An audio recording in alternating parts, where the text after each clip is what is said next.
What type of gloves are those? But are they for like heat or? They're tactical gloves. They're Jared's. Oh, okay. Trey got him on this tactical gear kick or something. So Trey is so geared up. He's like more geared up than the cops are. I know. He must have been hot during the marches. That's what I'm saying. Can we please give it up for our marshals? Because they made sure we did not get hit. They made sure. He just wants to be extra safe. But who's having fun at the same time, right? Perfect. All right, so what we're going to do now, I'm going to give it to DeAndre Gates real quick, and then we're going to start with our first speaker. Y'all ready to pump it out for the rest of the night? Y'all ready? Because the people that stay here show me that you stand in solidarity with the Black community. And not just the Black community, but the next generation. Because that is who at HBCU. We need to make sure the next generation is motivated and uplifted. Because we have a responsibility. All right, C.T. Vivian is gone. John Lewis is gone. MLK is gone. Malcolm X, they're gone. We're here. We are here. We have the torch. We have the responsibility. So I need to make sure we're not taking that lightly, because they did not take it lightly when they marched on Selma. Hey everybody, I'm here at the protest march here in Washington, D.C. This is one of them. There's another group at the White House as well. Fantastic. That's all I need to know. I'll be talking to you guys later. I'm going to give it over to DeAndre, and then we're going to keep it from here. DeAndre, stay put, and we're going to keep rocking, okay? All right, give it up for DeAndre! Hi everybody, it's Carissa Des in Washington, D.C.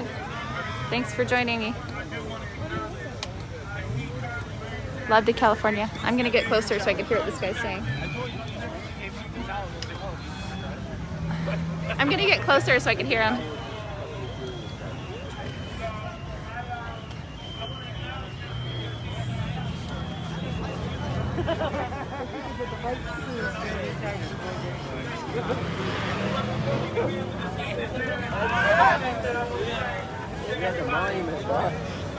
For those people that did not return our phone calls over the course of the last few weeks, for those people that did not return our emails over the last month, for those people who did not support us, although they said that they would, we got a message for you. Our HBCU students have the ability to strategize, organize, and mobilize. Today, August the 29th, we took over the streets of D.C. to show that HBCUs can unite. The students of HBCUs solidarity can stand in unity, consolidate our voices to bring to a big picture. The bigger picture is our HBCUs have historically been underfunded. Our students that attend Can everybody hear? are often disadvantaged, and those students often rely on federal Pell Grant funds to pay for school. We got a couple demands for you. We want you to fund our We want you to fund our students. That's and right. We want you to build the pipeline from high school to HBCU. That's right. Our HBCUs have been underrepresented over the course of history, but Black and brown people have had a role in every movement in this country. That's right. Black and brown people have been on the front lines of the civil rights movement, but it doesn't stop there. Black and brown people have been on the front line of the women's suffrage movement. It doesn't stop there. That's right. Black and brown people have been on the front line of the gay rights movement. It doesn't stop there. Black and brown people have been on the front line or on the front line, will remain on the front line of the Black Lives Matter movement, and it won't stop there. So expect us in Atlanta, expect us in Chicago, expect us in Washington, D.C., expect us in New York, expect us in L.A., everywhere you look, expect us until our message is heard. So I want to thank each and every one of you for coming out tonight, for rallying with us, for standing in solidarity with us. I want to thank Yachty and Long Live Go-Go. I want to thank the Hoop Bus. I want to thank MPD for supporting us tonight. And I want to thank all of you most importantly because tonight we made history and we could not have done it without each and every one of you.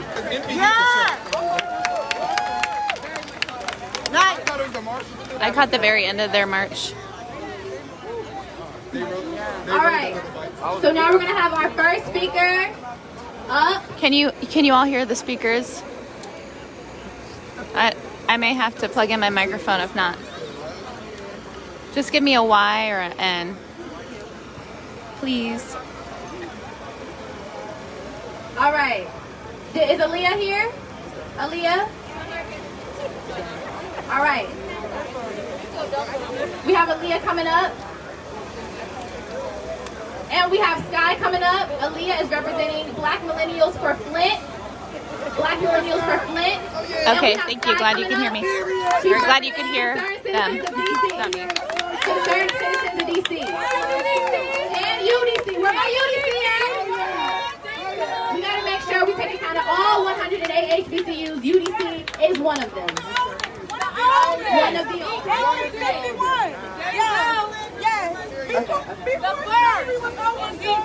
all speakers of the Live Movement, I need you guys to make your way to the truck, to the side of the truck. Everyone that's been assigned to speak, make your way to the side of the truck. Glad you can hear. Thanks for being here and watching and listening with me, folks.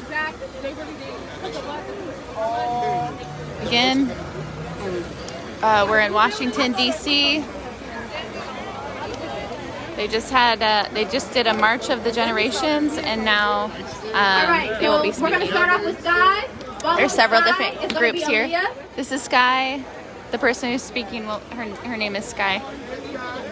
Their name is Sky. And make sure, you guys, we're doing this annually, and this does not stop here. So follow _ the Live Movement so you guys know our next plan. The Live Movement. So you know our demands. We are growing. We are mobilizing.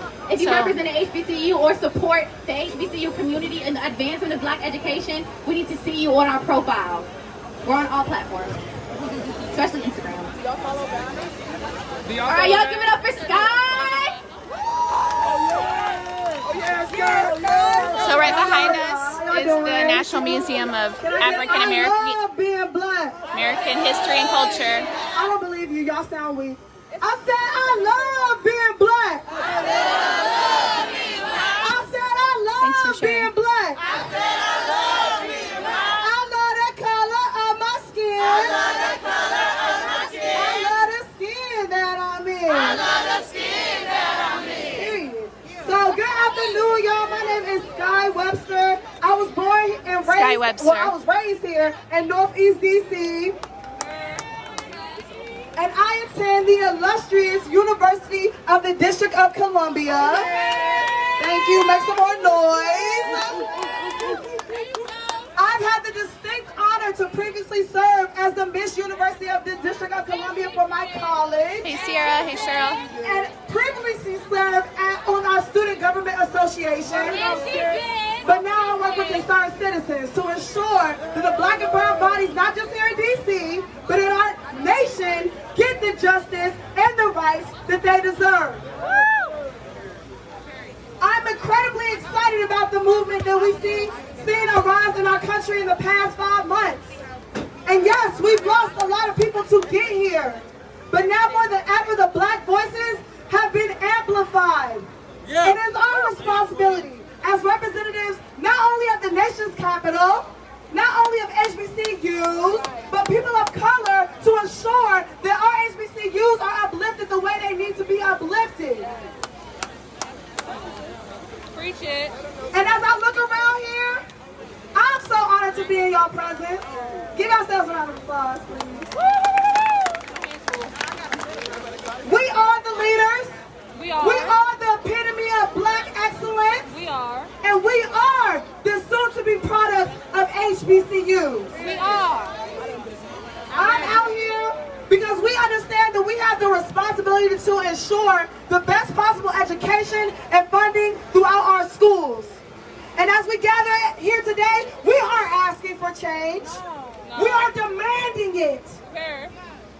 I'm here in solidarity with the Live Movement as we are here to ensure that we follow out those 3 demands. 1, we need increase in Pell Grants and Title IV funding for our students.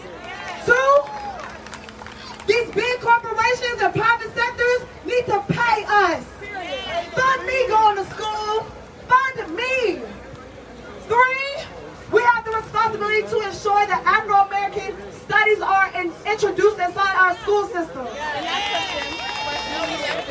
Being a youth student at UDC has given me the chance to watch how the HBCU community can uplift our community. Which I don't understand is that these set of demands would severely impact my university. Let me tell you something. The first demand don't even apply to us. And let me tell you why. Over 50% of our student population cannot even apply for FAFSA, cannot even receive federal aid. 20% of our students, including undocumented students, will never receive federal funding, will never receive the bare minimum. And we have seen this. We have seen this every year, and this year recently with the CARES Act, where 50% of our student population couldn't even get funding during the pandemic. It is a shame. Say it is a shame. It is a shame. Yo, I need y'all to have more energy for us because that shit is not cool. I said 50% of our students will not receive federal funding. We are one of only 4 HBCUs that accept undocumented applicants. We are the only HBCU with a Center for Diversity, Inclusion, and Multicultural Affairs. We deserve better. So we deserve better. We deserve better. We deserve better. We deserve better. So I'm standing here to ensure that that second demand is followed through. Because our students deserve the bare minimum that this has to offer. That is the bare minimum is funding. The aluminum one has sort of like, it doesn't stand as Look, I lost my. But look, like I said, we are here to ensure that that second demand is followed through. UDC provides not only a vocational program to our city, associates, bachelor's, master's, doctorate, and a law school. You better we don't receive 50% of our students can get funding. We have to make sure that we're not just out here for ourselves, because UDC is not only the most cost-effective option for DC residents, it is the only option for DC residents. There you go. That DC tag, that little sprinkle of $10,000, don't do nothing. Don't do nothing out of state. Because guess who gets all those students when they can't afford to go to college no more? UDC. UDC. So I'm out here representing my university because I know they deserve better. We deserve everything and anything that this fight and this movement has to offer. There you go.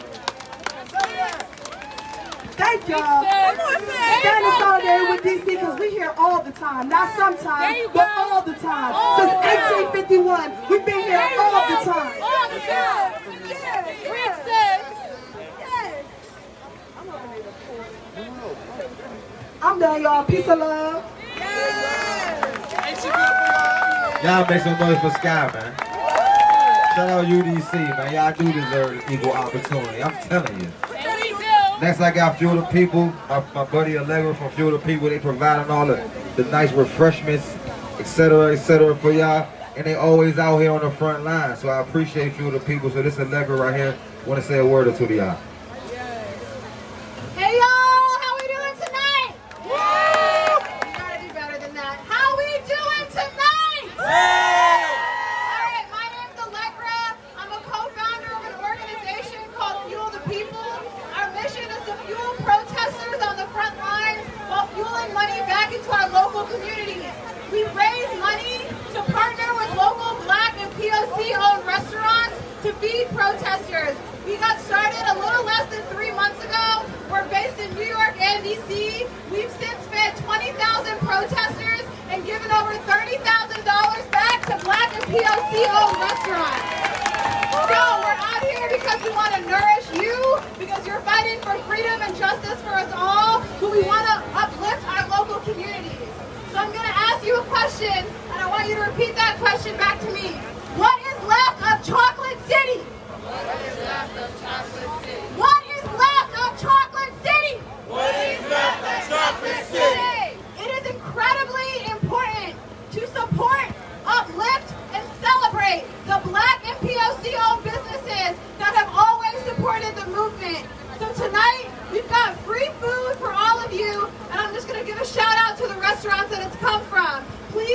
support those restaurants if you can.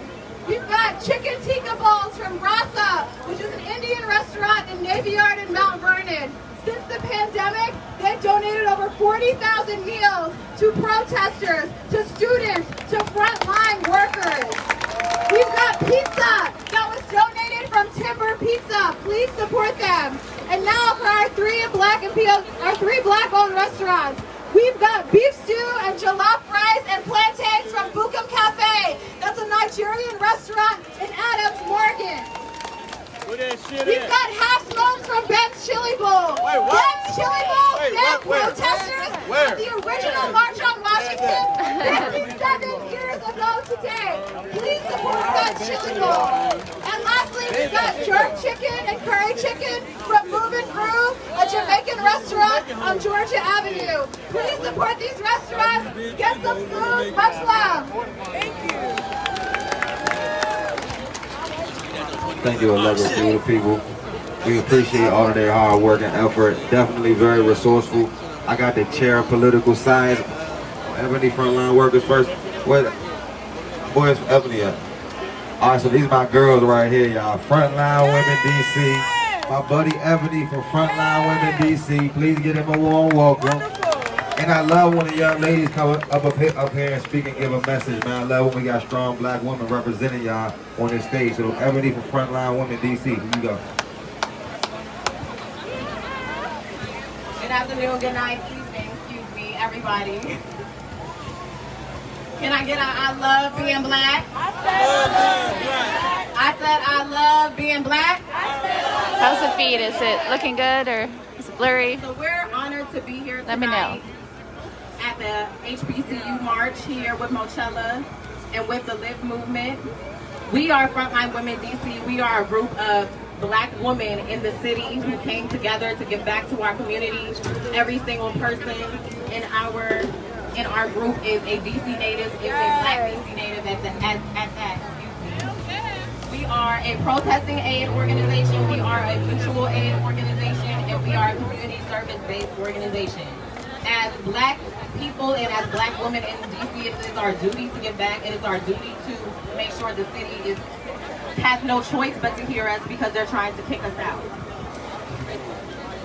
So we really want everybody to keep coming out here, keep making some noise so they can't ignore us. They have to hear us. When I was born here, when I was born in this city, it looked a lot different than it does now. And I went home, I went to a different city, another black city, Atlanta. I am a graduate of Spelman College. At HBCU in DC is the reason why I'm here right now. Both of my parents went to Howard. Both of my parents left their homes and came to DC and stayed. How are you doing? Good, how are you?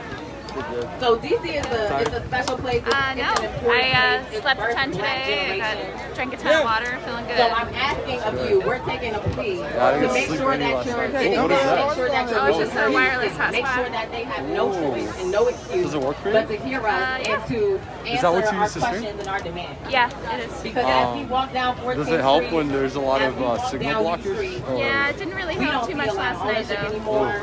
Okay. We don't see Last a lot night of was pretty crazy. You have to get one of those black people, live of view women, of queer packages, people, They're expensive. of color. Yeah. I don't think I'm gonna get that. Because we see that. But Unless I start it's not making a ton of us, money. and we've always been on the front line. Yeah. We've always been on the forefront. So they have to Are you see it thinking and they about have to doing hear it. What's up? So thank you everybody.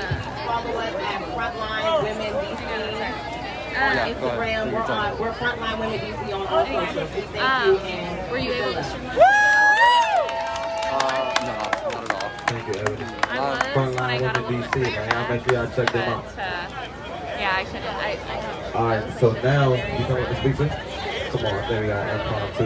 Yeah. Impromptu person And I coming just up to supported. speak. What's your name, impromptu? I wasn't live or anything. All right, y'all go, Leah. What school you go to? I'm into Leah, Frank earlier. Leah, alumnus, But oh, it's, Howard it's been a alumni. rough Here you day. go, Leah. What's that? Yeah, Leah! Why is Good that? evening. My name is Aaliyah Hope. I'm a proud alumni of Howard University. No, it's just I'm proud to be here today among the HBCU I don't want to family. cry, but Today I am here as a lead prevention ambassador for Black Millennials for I had a Flint, breakup today. a grassroots I had to environmental get my justice girlfriend and civil rights organization It was based really right here in sad, Washington, D.C. As you can see from our organization's I really name, felt we she were was founded alone in there, but response to the there's plant some and water incompatibilities, crisis. so Our mission is to a empower little off for sure. communities to act and advocate against lead exposure, specifically in African American and Latinx communities. Black and brown communities bear the brunt of environmental injustices within this country. When we say environment, we want to be That was clear on almost what all that of it, means. honestly. It's being Because, able to I walk mean, outside it's and really breathe air peaceful. breathe, having access to It's safe not like we got drinking in a water, fight or anything. It's having like healthy food options, just a natural disaster moment where I response think and she realized she preparedness, wanted more, building with sustainable more time to give infrastructure, her more attention. engaging in local, state, and federal government policies and heartbreaking everything in because, between. honestly, like, Much of the I was really environmental lucky to be with her every injustices time black I and brown was. communities face daily directly affects our health I wish and it was subsequently different, our but, education, you know, when you our really career love somebody, paths, if and everything you know in our that they daily need more, decisions. it's easy. Today, as we are It's easier to focusing let on them go because you know educational it's best. equity, we want to ensure you understand how environmental Oh injustices man, affect our for 2 education hours I just system. couldn't stop. Many of our hometowns were birthed out of discriminatory housing policies, such as redlining, predatory loans, the mortgage industry, the development of housing projects, and in today's climate, gentrification, which we see right here in DC. These policies segregated us in many ways, black versus white, rich versus poor. Where will this new industrial plant be built, and who gets government funding? By a show of hands, have your schools from your hometowns received enough funding over the years? That's what I thought. The list goes on.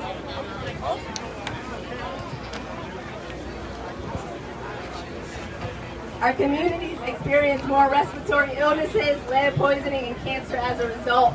Our schools were never sufficiently funded in the first place, and now today we're battling crumbling infrastructure, overcrowdedness, lead poisoning. Just wiping my lens. Nearby. Let us stress that environmental justice means redistributing resources equitably in our communities and institutions. Environmental justice means to stop using black and brown communities as dumping grounds. It means stop poisoning our land, our water, and our air. And it means that black and brown people not only have a seat at the table, but a voice as well. Thank you to the HBCU Live movement for inviting us today. Please keep in contact with us on Instagram. We're Black Millennials Flint, number 4. On Twitter, we are BM4Flint. Thank you. Thank you, Leah. Also got my buddy Peter from Howard University. Step to the front, Peter. Peter from Howe University. How is everybody doing today?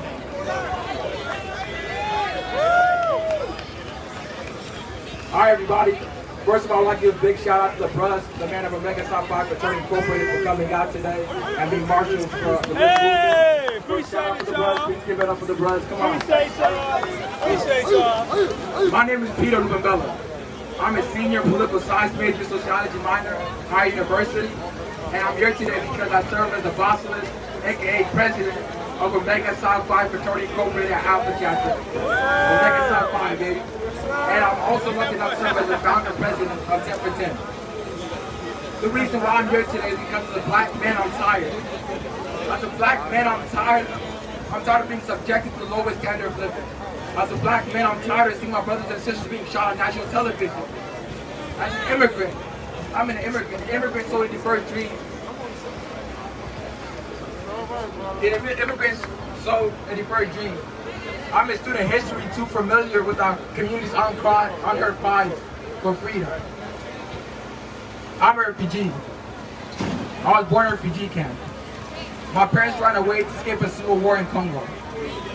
I came to the United States at the age of 7. And when I first came to the United States, right, we moved to Denver, Colorado, and never were there for 9 months and we moved to Fort Morgan. In Fort Morgan, a town of 14,000 people, and we were the only black people there, only black family. So I remember going to school and hating myself, hating my person, hating my blackness, hating my culture, hating my person because nobody looked like me, my peers didn't look like me, my teachers didn't look like me. I felt alone. And that's why an HBCU was the only choice for me. And that's why Howard University was the only choice for me. Peter. HBCUs give us the opportunity to reconnect.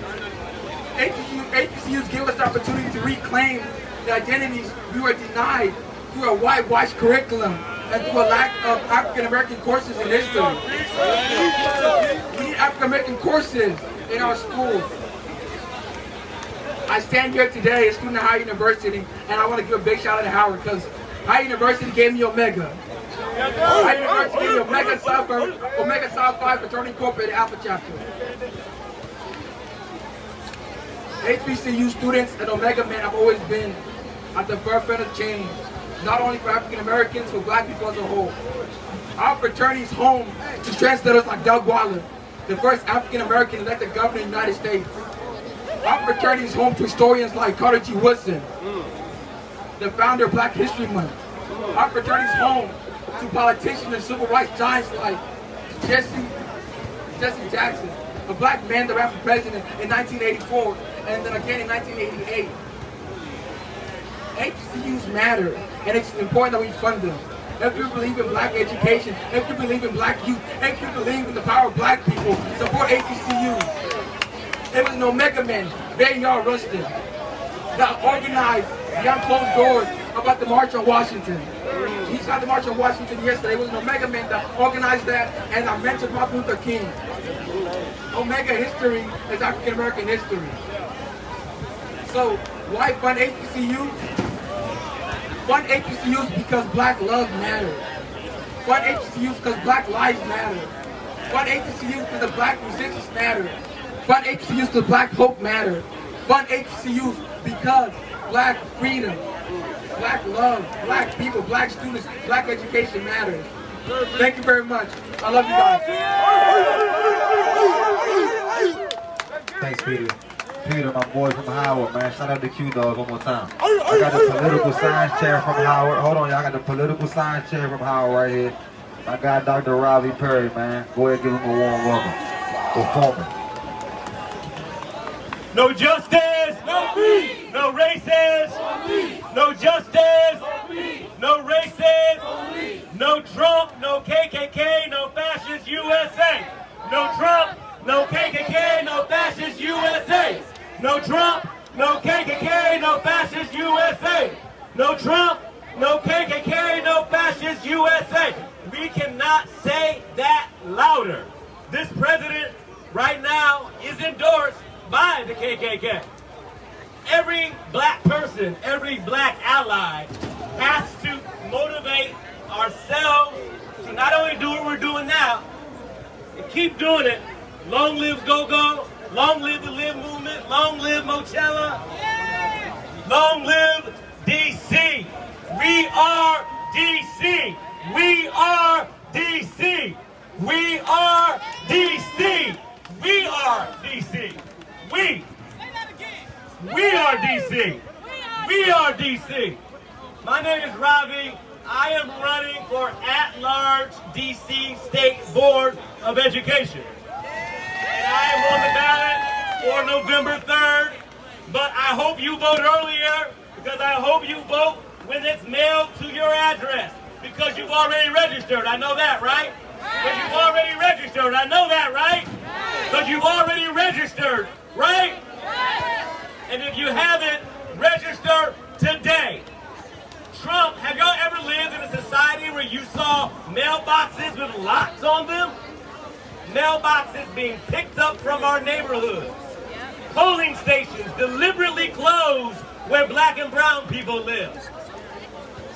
This is deliberate. We have to understand this is not accidental. None of this is something other than exactly what the oppressors want to happen to us. So how do we change that? We change it by marching. We change it by rallying. We change it by making our voices heard. And we change it in public education. Education is not the great equalizer, because education is not the great equalizer if everybody doesn't get it. Here in D.C., particularly east of the river where I live in Ward 7, you have, literally this week, the D.C. Public Schools sent out an email, new registration, that all students have to have an email address affiliated with the D.C. schools that they don't even know in order to access their information to actually learn. Well, what happens if you don't have a laptop? What happens if you don't have 100 meg Wi-Fi? What happens if you don't have the resources in your classroom because you're a teacher who's using your own income to pay for supplemental resources that this district should be paying for? And by the district, I mean DC Council. I hope you vote in this election because this is not about me. Let's be very clear. God has blessed me and my family. My mother was a public school educator for 30 years. My daddy founded Black and Ethnic Studies 50 years ago in the Midwest. And my Aunt Frances taught music education right here in DC Public Schools for 30 years. I decided to run, and I'm wrapping up now, because this summer, I, like the rest of us, was motivated by this summer of discontent where we have finally decided to rise up together. All of us together, all of us together, all of us together to say we have had enough. We have had enough. So we have to keep doing this, but we also please follow it up with voting. I can't tell you who to vote for, but I do hope you go to my website. My name is Ravi, RAVI, PERRY4DC.com, running at large DC State Board of Education so we can ensure that all students have access to culturally competent curriculum, that teachers have resources that are not coming out of their own pocket to actually educate our students, that the staff and part-time staff and substitute teachers are paid not a wage, not a livable wage, but a wage that you can actually raise a family on. These are things we can do together. We can mandate ethics and Black studies in DC public schools and LGBTQ history. We can mandate that we learn about fiscal issues so when we head to college, we know how to handle loans and we know how to handle our banking. We can do this. Here's how you do it. You do it by changing policy.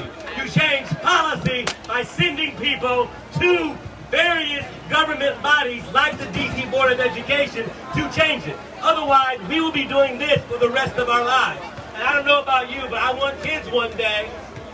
And I hope that I never have to tell my kids what my parents had to tell me, what my brother has to tell his children, what I have had to tell some of our students, and remind us all that I am a Black man in America.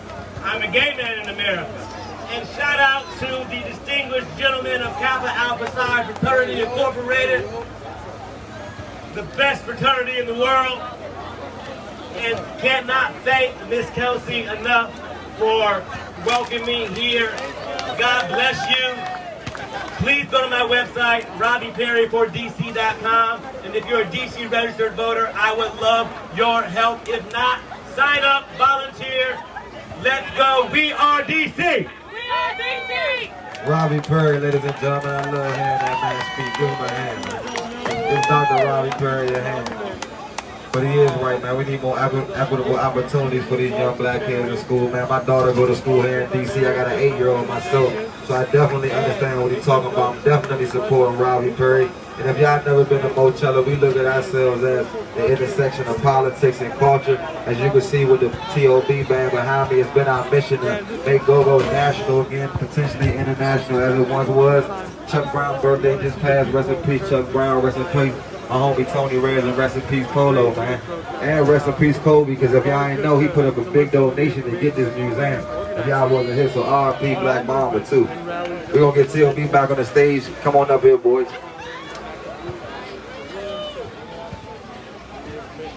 I'm going to Frank Nitty's hotel. He's having a meeting. Oh, okay. It's about a mile away. Who's going? Oh, I don't know. The crew back there is coming with me. Can I come too? Yeah, let's go. Okay. Are you gonna stay live or? Yeah.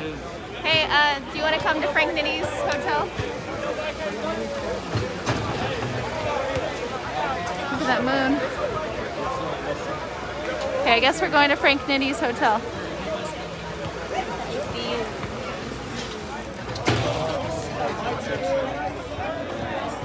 So HBCU, if you didn't know, is historical black colleges and universities. Band show, ladies and gentlemen. Y'all ain't know, man. Legendary band from the district. They've been doing it for over 15 years since they was kids, you know what I'm saying? Please check out their music on iTunes, Spinrilla, and all other streaming platforms. Also, please make sure y'all follow the Long Live Go-Go and Long Live Go-Go DC on Instagram. Are you ready to go? We're going to walk a mile? On Twitter. And follow We're going to walk a whole mile? on Instagram and Twitter, man. YADDIYA. I'm going to stick around here. Okay. Are you sure you don't want to take a scooter or something? Or? Well, there's not any right here. We have to at least get out of this area real quick. I just parked one there. I mean, there's... Did you check? Did you check? I got one more person that want to talk to y'all for the fast start for full-time. Okay. There's one right over there, but it might be taken. I just had like spiders crawling all over me and freaking mosquitoes biting me. I'm gonna have so many bumps tomorrow. Need some like peppermint essential oil or something. I'm just gonna let Adam take care of the address and everything. Where's Trey? I haven't seen him.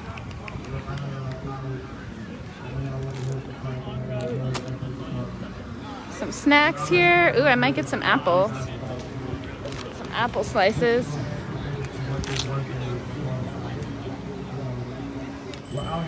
Okay.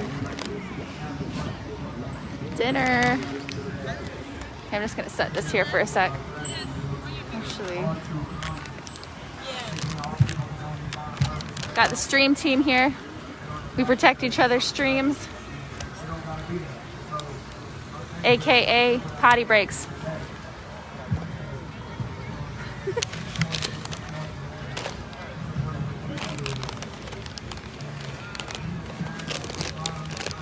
Oh, Trey's on his way back. Who else is here? There's Haram, there's Adam, there's, forget this guy's name. He's pretty quiet.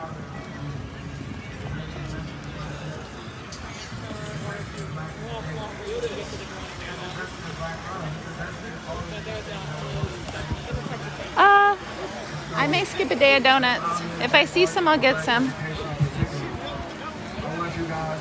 It's always donut time here. Like, I would have jumped right on that if I wasn't.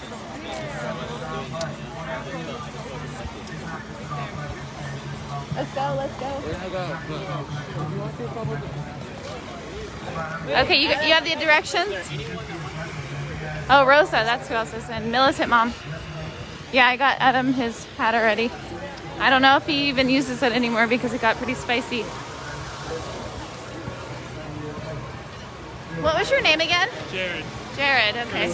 Yeah. Who do you stream with? Don't you like stream? Boop Troop? Okay. Yeah, I've seen you with Trey a lot.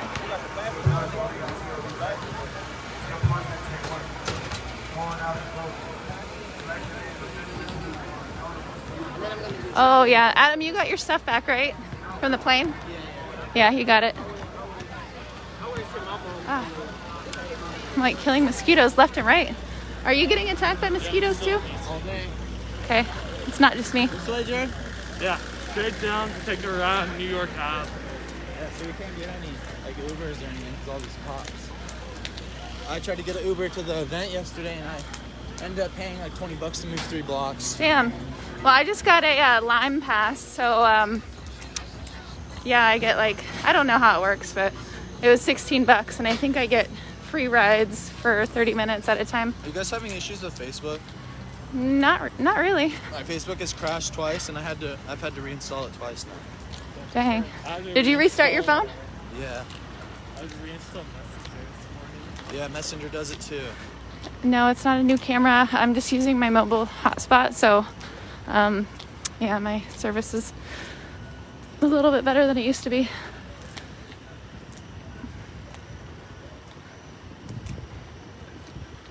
Thanks, Leanne.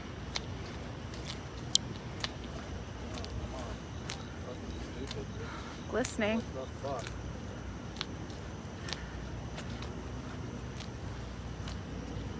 Adam and Jared. Where's Jared? There he is. Jared is from Boop Troop. I stream off of Jared Hub TV. Jared Hub TV. Hey, Greg and Adam.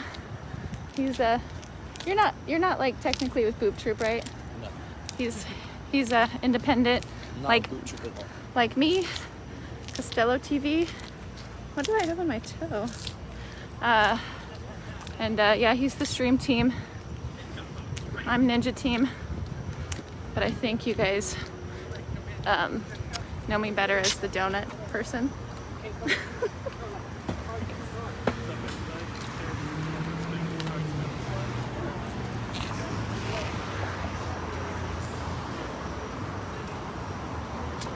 Hi Jamie, good to see you.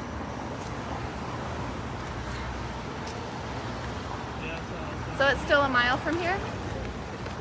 I don't know, but from here, it's probably a little bit less. Thanks for waiting. They took up. I was just like, shuffle. Hot pockets and donuts. Point 9. Do you guys want to try to take a scooter or keep walking? I lose you. My phone's dead. Who's the fourth one? There's 4 of us right Who? Him? Her? Yeah, that's Jules. Oh, I don't know. Which one? This one? Yeah. Oh. I've never Jules, this is Carissa. Hi. Carissa, this is Jules. Nice to meet you. I've never seen that person. She's like, who's the 4th one? I'm like, what do you mean? He's I didn't even see him. Are you from Portland or? I'm actually from Eugene. Oh, okay. Nice I've to been meet spending you. a lot of time in Portland. He's from my neck of the woods. Are you at Where the protest racists a lot? attack us. Yeah, almost every weekend. Okay.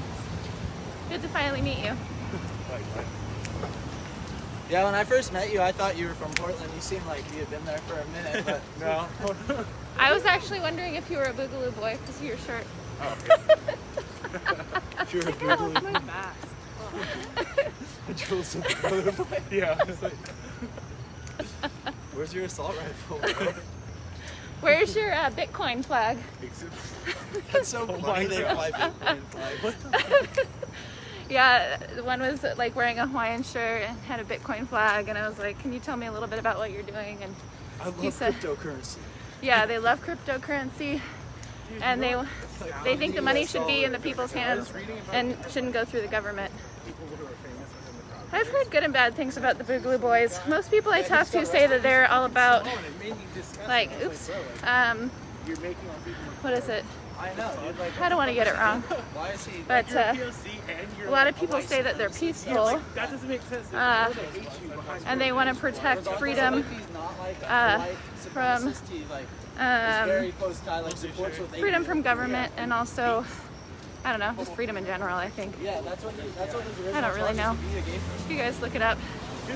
But then some people say that they're white supremacists and violent, so I don't know. All I know is I'm not joining the Boogaloo Boys anytime soon. I'm just gonna continue being independent because I can't trust anybody. We're headed to Frank Nitty's hotel because he's having a meeting apparently. The Chappelle Show. There's this one skit he did. Yeah, where he. Oh, I remember that one. Blind, and he got adopted by white racist people. Yeah. He thinks he's He thinks he's white. So he's a white supremacist. And then he married a black woman and he was like racist against. Yeah, and he's like out at the gas station and people are like, these white guys are trying to fuck with him, and he like starts yelling also. He's like, yeah, that's right. That's what I'm talking about. Let's get him. Let's get him. One of their heads explodes. Yeah. And then he found out later that he was black. Clayton Bigsby. Jessica always hungry. Frank Nitty was the guy that marched. Where did Frank Nitty start his march at? I'm actually, you know? I go for a long time. Dee knows. Dee knows. And then I just go. She's been watching him for a while. Checking out which room to rent. So I'll be fine. Alright, we're headed over. You know, it'll just probably be like midnight when I crash. And I'm like, shit. How can they? So he found the Hilton Conrad's gonna let him rent a room though. They better let him rent a room.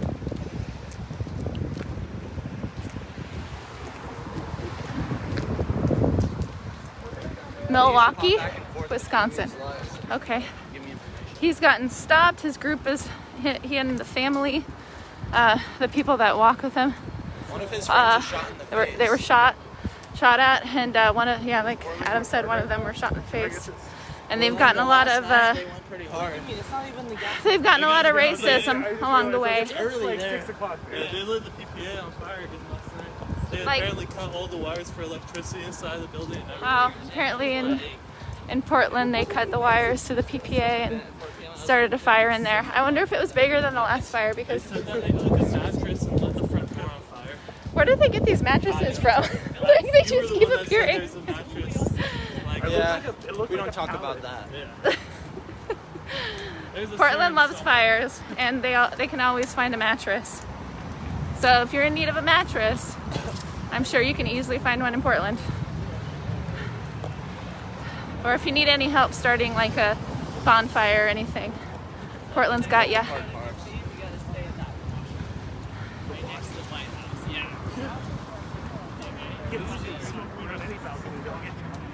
It's a double shower type of day again today. Sweaty out here, man.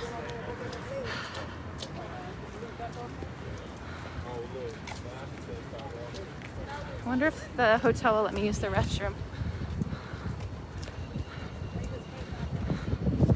If all else fails, I have stream protection. Back to Portland or back here? Portland, I'll be back in Portland. We're leading a streamer march right now. It was actually cool. So nice. We had Yeah, a streamer march in Portland on Yeah, accident. we had a drummer and we had a protection car. We even had someone filming us. There was a medic. Yeah, Oh wait, here we go. We had Here's one medic with us. We had like a drummer we had one drummer with us. We had a car following behind us, telling us where we were or where to go and stuff. And people streaming. That was in the Kenton area. Yeah, last time I was at the sheriff's, like, it's like 3 more blocks up. I need a drum. I actually almost got one. When I was in Leavenworth, I went to this store with items that were handmade from around the world. And there was a drum from somebody.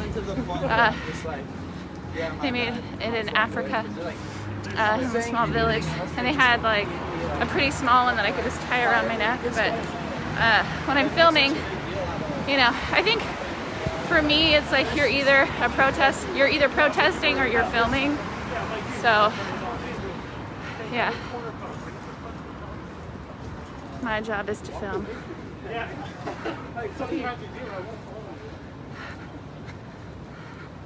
They spray pepper spray on their food. People like assume like Yeah, you're following them. I'm like, sure. here for something bigger than you. AOC. The cops so explosive brought us even down and bring you from the rock.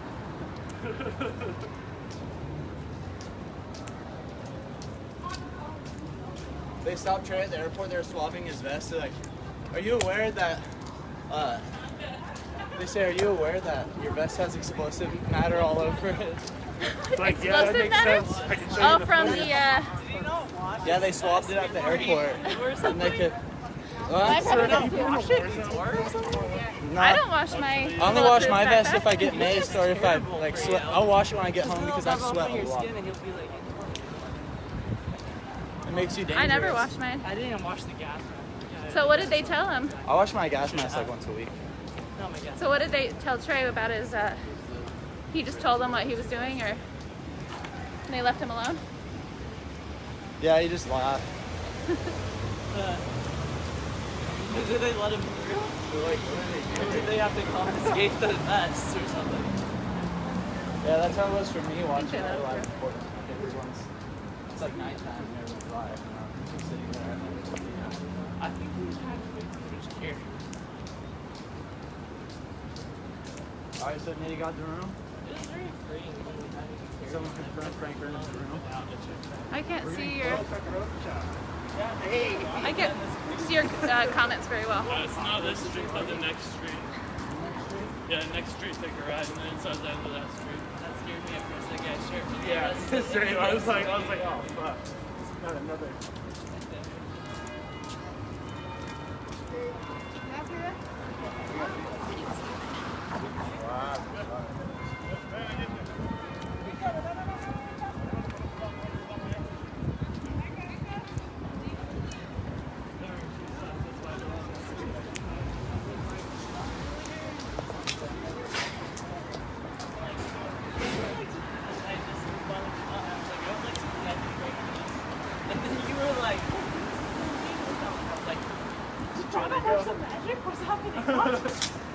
tuned into his live. I started like a week or two ago. Yeah.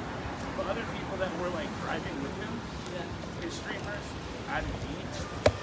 So I was like, It's sweaty out here. So they're like, oh, we want Frank Nitty. I was like, oh, that makes sense. Yeah.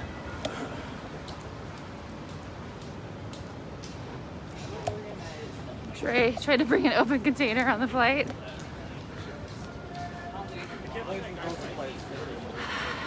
That's silly.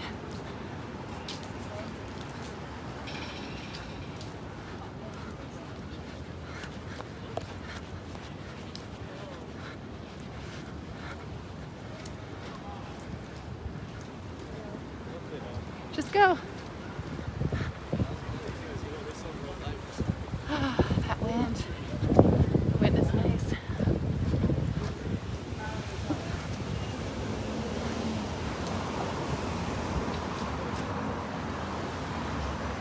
Yeah, it's hard. We should have like a little emoji for sarcasm. Because I'm pretty sarcastic too. And the only reason I don't get banned from people's pages is because I usually know the streamers. I like to talk a lot of crap when I'm on other people's streams. Not to them, but just like to mess with people.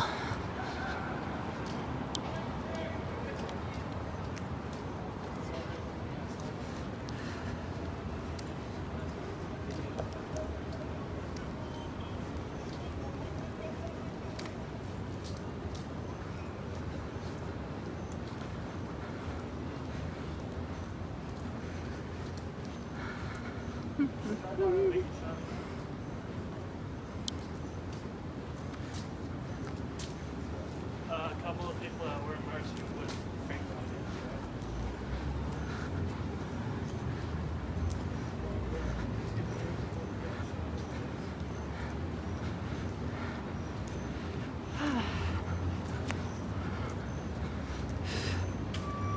I have to take the mask off because I'm like sweating.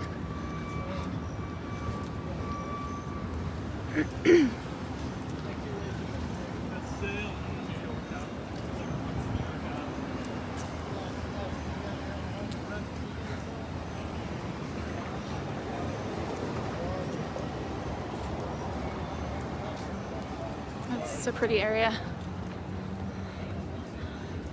Hi, Ronald.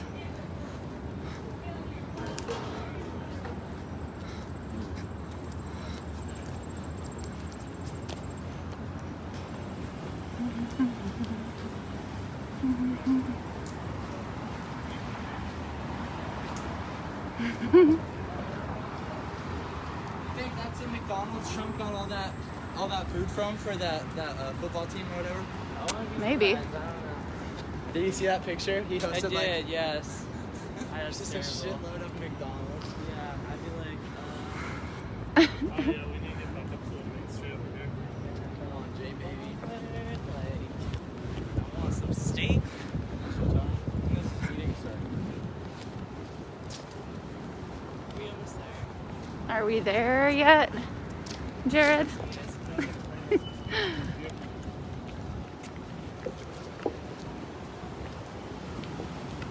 Yeah, just giving you a little tour of DC. Very small area of DC anyway. There's McDonald's. Ba ba ba ba ba. Ooh. Oh, hello.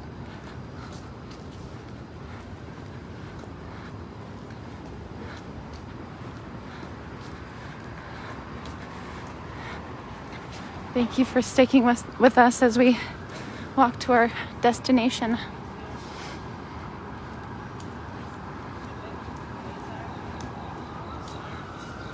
National Museum of Women in the Arts. I like that.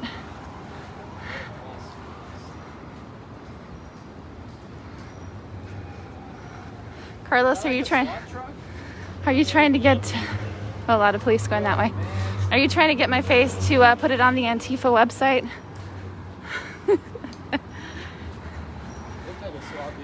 The Antifa lookup website.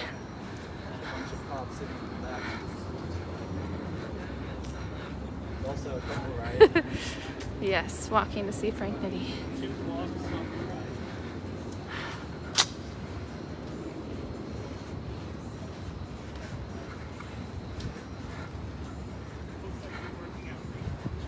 I was gonna get a new camera.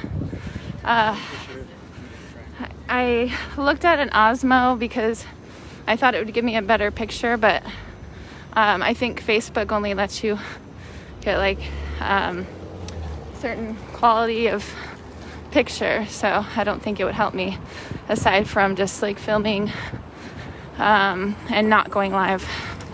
The picture would definitely be better. And but yeah, I'm still thinking about it.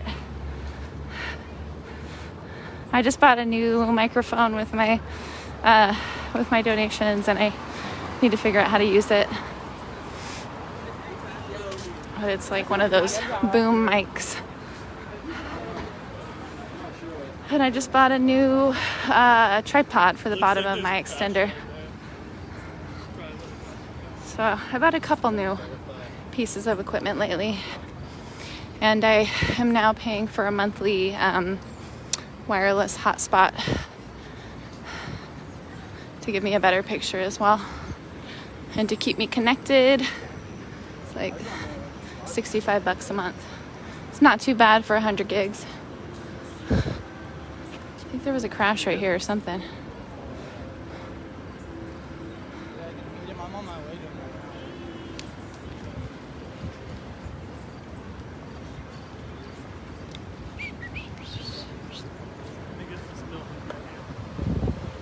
Yeah, as soon as I get the cord for the boom, if you know which one it is that I need, let me know for the boom mic.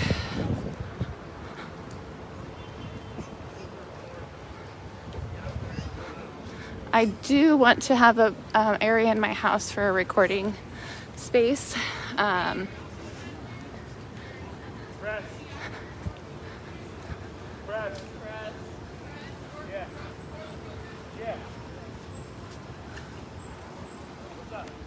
What's up?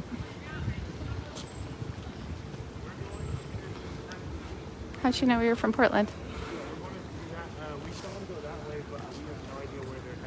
Do you know, is Black Lives Matter Plaza right down there? I kind of want to put my feet in this water.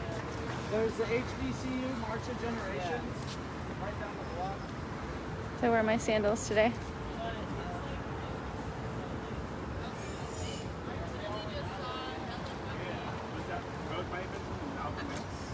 It's gotta be, bro. There was fucking bikes, there was paddy wagons, they had hella cops. Yeah, I saw it pass. I assume they're going over towards Black Lives Matter Plaza.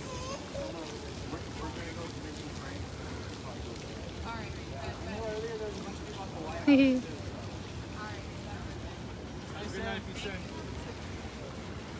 This guy.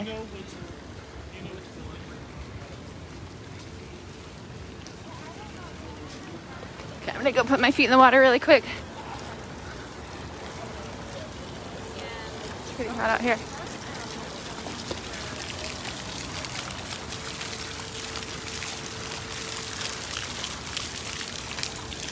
Okay, that water's pretty warm.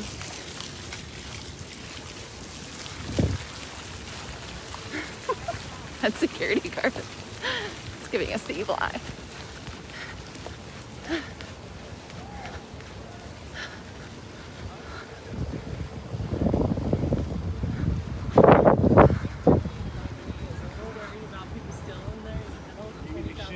Have you seen the shit that they sell? Like, what is labeled? It's fucking disgusting.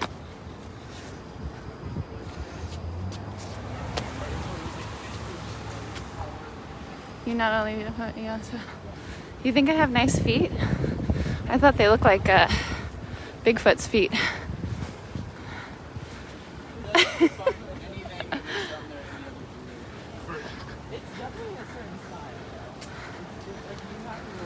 But thank you. More of like a celebrity, Like, you can't find the same jewelry. as Louis Vuitton You could go to like, you could order from like Johnny Dang online. Yeah. The same jewelry. Exactly. Or like I'll be honest. I know. There's some more babies and puppies. What's that? I'm joking. Yeah, Johnny Dang will send you like real kids to your house. You just like do the mold and send it back in like a week. He'll send you a grill. I don't have any colors. That's nice. Are we here right now? Is this it? Is this the Frank Nitty family? Oh, there he is.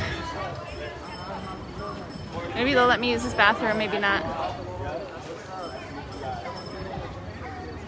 Yeah, man, we kind of wrapping up. We just kind of hanging out for the last, little time and everything. So, yeah. Just hanging out with the family and relaxing is what he said. He did all the way from Akron. I did Ohio, and then I did all the way from there. And exactly about the work. I would say like, fuck it. I definitely thought about that a few times. Yeah. Cute little puppy.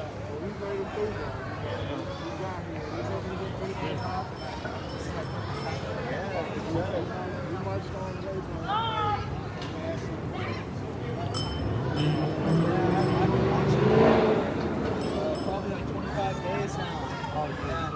Bro, every time I tune into that, it's something else. Like, it's crazy. But he got us here. Go in like your own place and use the toilet. I don't live here. Oh, I'm gonna go in there like it's my own This is place. some of Frank's family. I had to get over here. I want to meet him before you leave. Y'all heard we was here. Yeah, I Y'all must be in like in the immediate area. I was over there streaming for the HBCU March of the Generations, and someone kept saying, "You need to get over to Frank. You need to get over to Frank. You have to have a meeting." I was trying to get a room. So here I am. Being in the white and then checking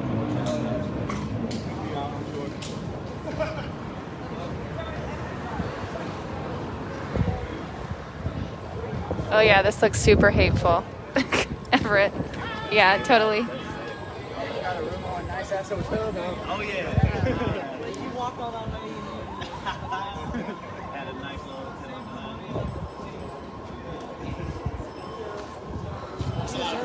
He deserves a good rest at this point. Yeah, he just definitely deserves a good rest. After all that walking and all that stress.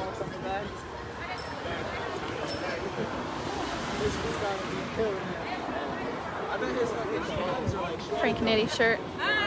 So every time you guys stop, that's the only time you get in the car. You just go straight to the hotel. This guy has one of those live or live to you backpacks that gives you really good cell service and also knocks out other people's cell service around you. I think that's what that is anyway. I've been looking at those, but they're super expensive. You know, we were trying to figure The that last day out. before DC, we had to have like 2 hours so we could rest because like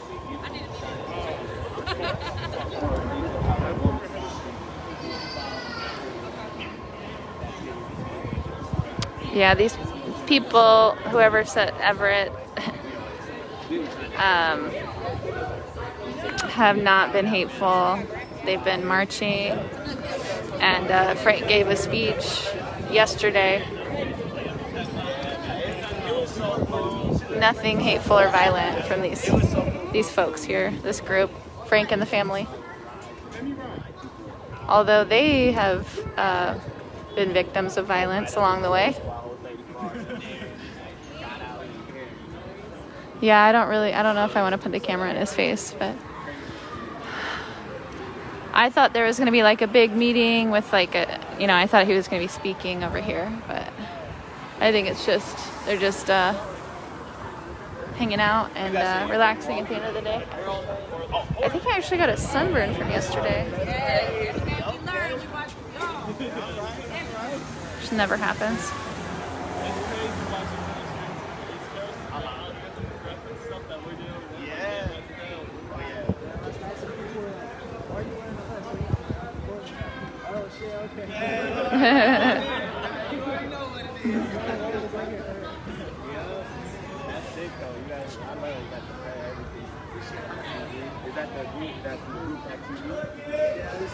Who's Mike? Oh, you're young? You gonna like Facebook or Facebook? I left my phone. I was lucky.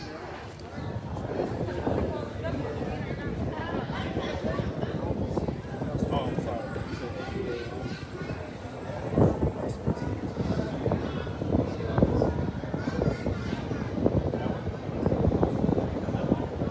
See now. Okay, thank you.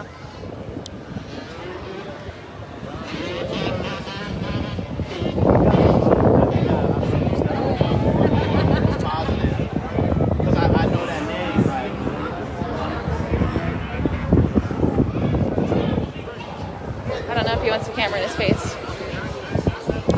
Maybe he's used to it, I don't know.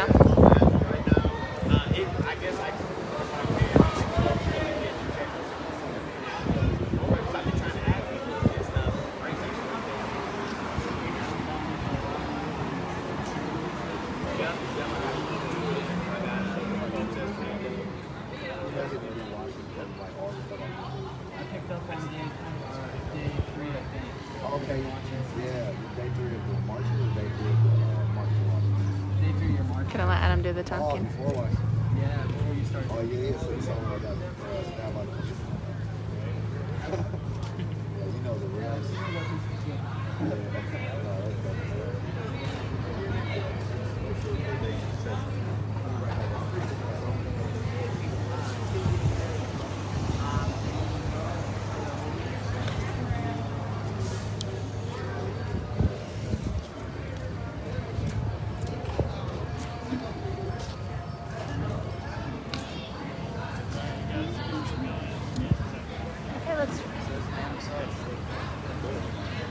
Oh, that's why that guy looks familiar. I talked to him at the march yesterday. Not Frank, one of the other people in his family.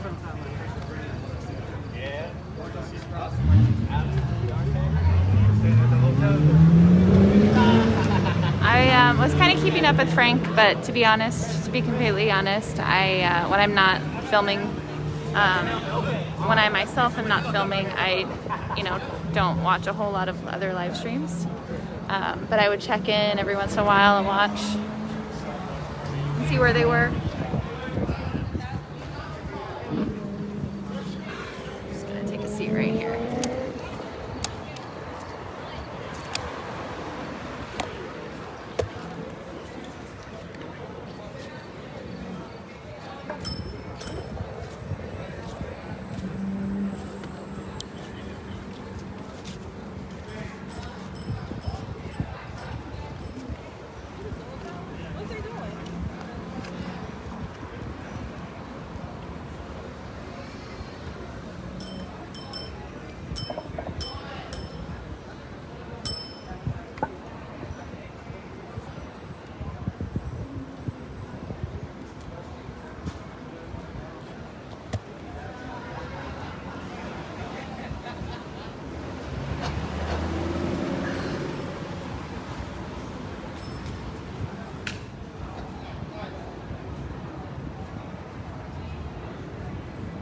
Hey, if you guys are just tuning in, I am just here.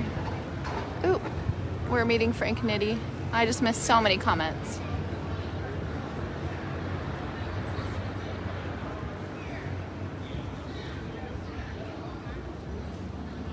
I do need to pee.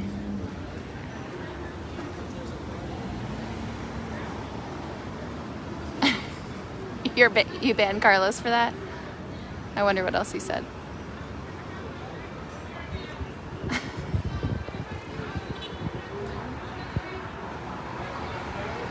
Oh my gosh.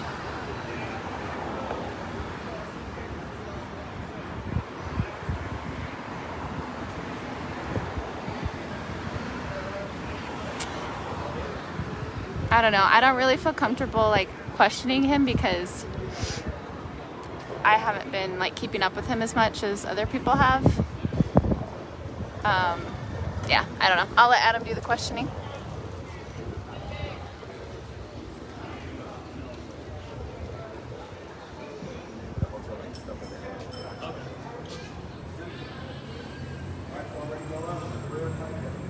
Okay, well, now we just look like the rude press people, I think, over here.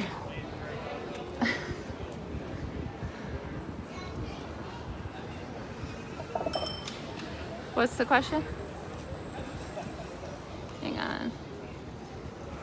Is there something that you'd like me to ask him?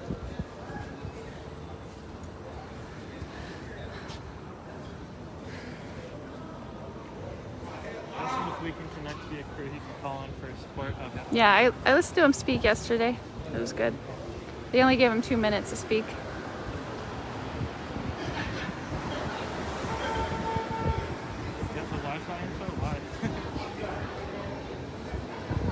Yeah, we look like the paparazzi over here. Yes, please do, Donna. Okay. Let everybody know. I feel so awkward.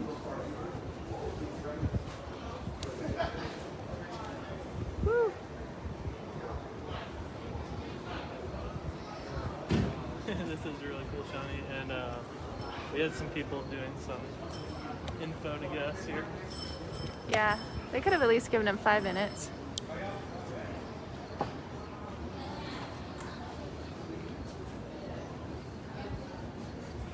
This humid weather got my hair going back to its natural state. Hi, Heather.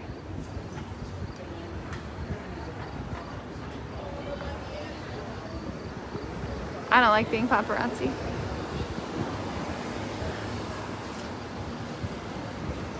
Especially since I didn't have anything like questions prepared or anything.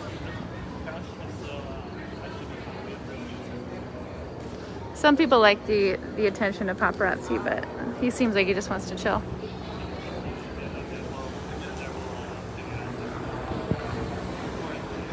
There was a victim's family. Yeah, there were a lot of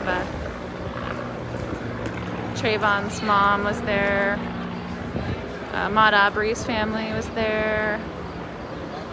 Breonna Taylor's family was there yesterday.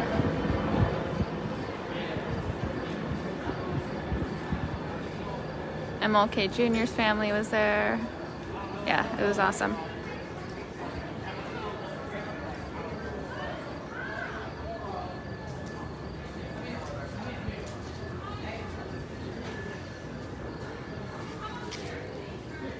George Floyd's family. Yeah, there were so many awesome speakers yesterday.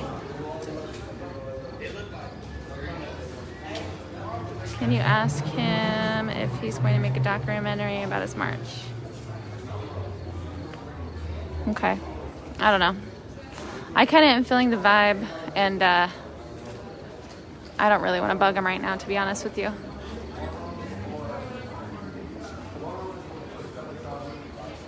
MLK's granddaughter, she was awesome.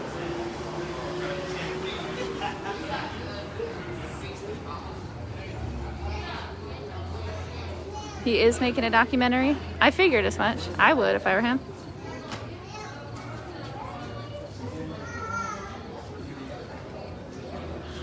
Or if he's not, I'm sure somebody else will.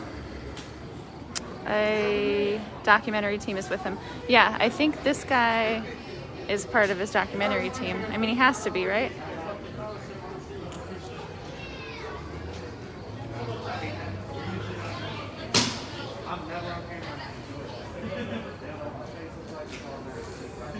Yeah, I'm not going to be traveling because I have a business to tend to. So I'm going back to Portland tomorrow evening.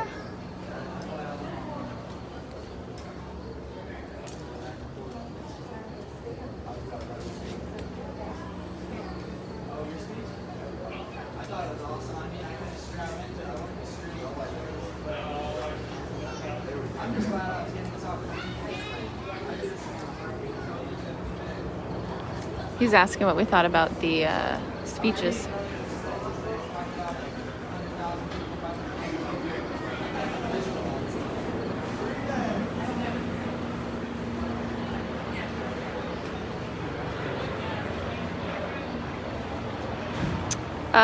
Yeah, Frank Nitty's right here, so that's why the conversation is there. It's a lady who's doing the documentary. I bet she has people helping though. Excuse me. Are you helping out with this documentary? No, actually, I came out here on my own. Oh, okay. Just today? Not here. Walking with him for a while? 2 weeks? Oh, okay. Started in Indiana. Okay. Do you know who's helping out with this documentary? Oh, okay. The one with the white shirt back there, and the blonde hair. She'll have her camera when she walks out. Yeah, there's a couple people that are... She's one of them back there that's working on his documentary.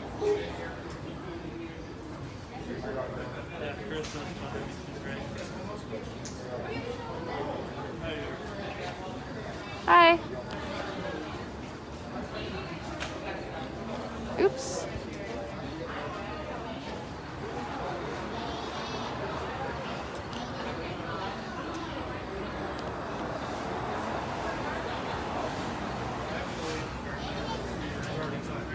What's that? Oh. Oh, there she is. Are you guys trying to go up there? We're about to get an interview with everyone. There she is. This is the woman that's working on his documentary. She's one of the two that are here. You guys are wanting to go inside too? Yeah. Did he say it was okay? Yeah, he said we could all go up to his Oh, okay. We're going to a suite.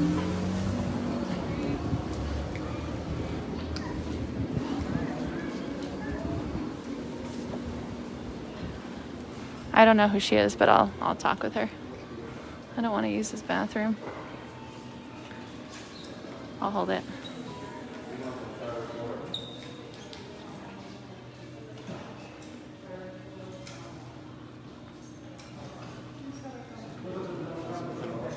Yeah. Yeah.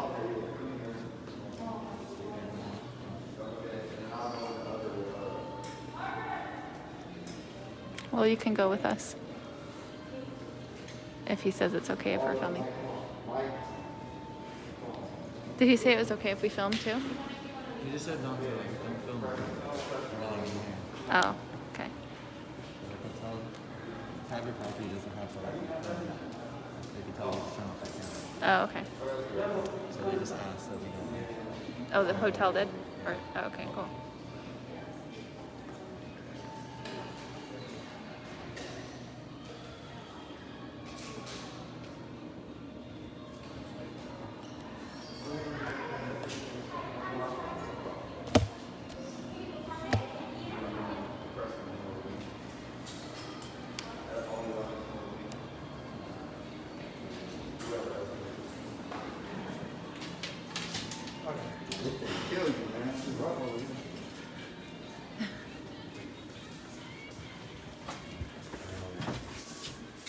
Are you coming up? Come on.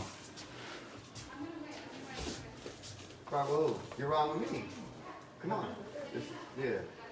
And then connect it. Yeah, I never do Come on.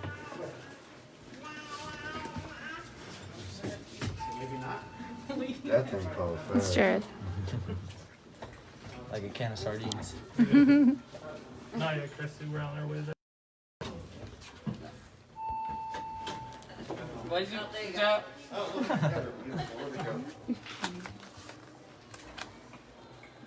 Perfect. Oh. Yeah. I know, but it's just. Oh, sorry. Y'all be with CJ? CJ? Yeah. Oh, no, he's not. Frank, push the button. I think he's here still, though.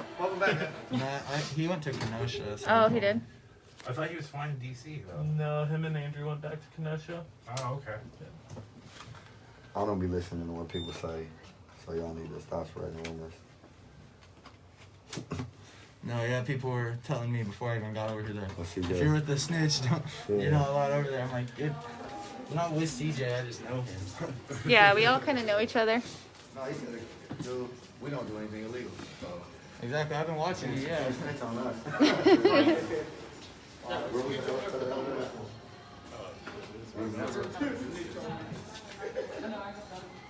Which way? Either way. Okay, I'll let him know.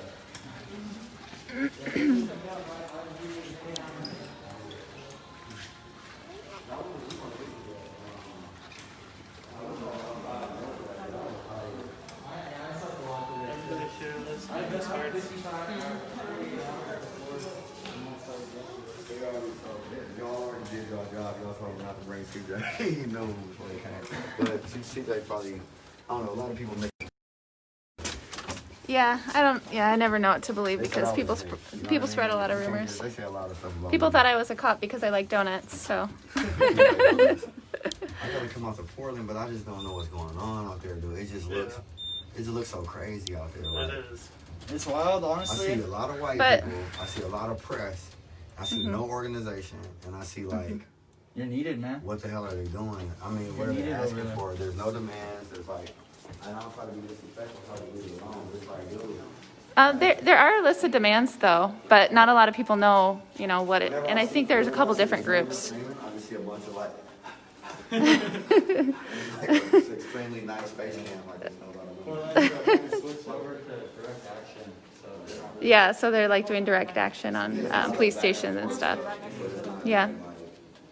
Yeah, I'm like, if I go there, like, what's, you know what I mean? I don't see anything. I was thinking about it, it like a lot. There's no dialogue. Honestly, I've had a couple of groups from there ask you to come out and say that they can support you in ways of getting out there and getting. I'll go there. See, I never know what they're thinking on the ground. I don't want to be a person that comes and just invade somebody's stuff and they feel like, oh, Frank just came to try to be the person, the man in Portland. I don't want to do that. I want to really just go out there and support. But when I'm watching, I don't know what I'm supporting. Like, I try to watch so many streams of it. There's just a bunch of stuff just going on. There is. Yeah. No one even like on the line, educating or talking or saying, this is what we need to do, or this is why we're doing this, and do you understand what we want? So, what number was it? 909 is the president. Okay. Yeah.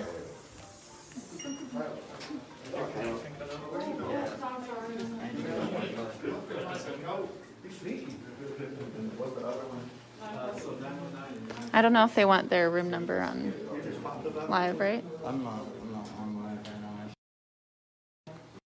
The elevator took all our signal. Kids and their technology.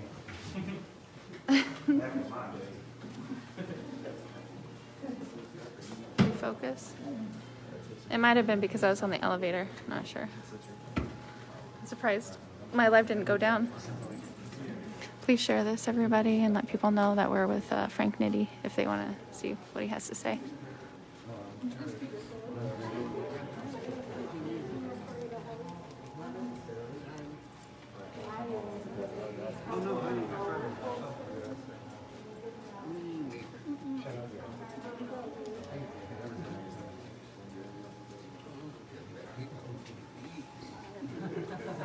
You gotta send that to me.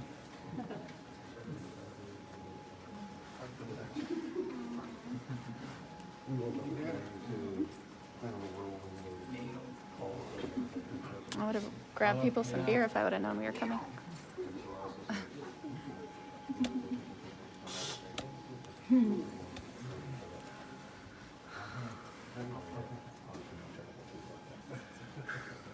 Thank you. Everybody that's doing their furniture should be, their luggage should be down there. Everybody that's doing their luggage should be down there. And then we got another room on this floor. It's like another suite like this. This is fancy. And that's where people gonna be congregating.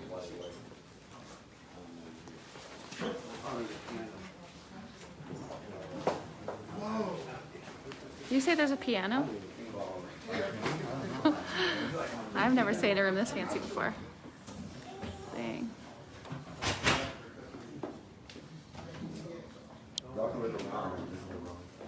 This is crazy. Are you gonna go stay live over here? Oh, this person doesn't want to be on camera. Oh, there is a piano over here. Dang, look at this kitchen. This is cribs. Am I zoomed in? Excuse me. Oh, go ahead.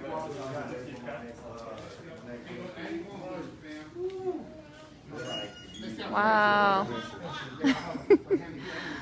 I need my hands to go this way, and I'll walk. I need to go. But just I said, hold on to that. I want to see how fast you can go on that straight this thing. I want to see how fast you can go. I need to like hard.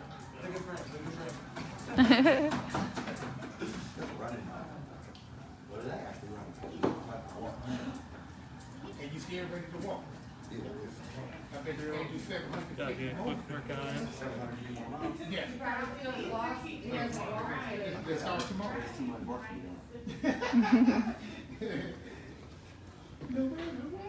You be getting fit in here? I mean, they said this used to be another bedroom, but they took fitness equipment to put in there because the fitness room's closed. Oh. It's not an Airbnb. That's pretty nice. You don't gotta go anywhere. Like all marble. These opened up, I think, below. Oh, it has like a little espresso machine. Cute.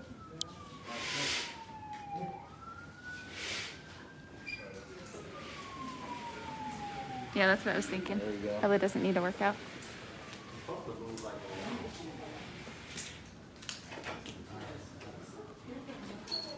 He's just supposed to move on your own. We open him up. Nice. You go that way?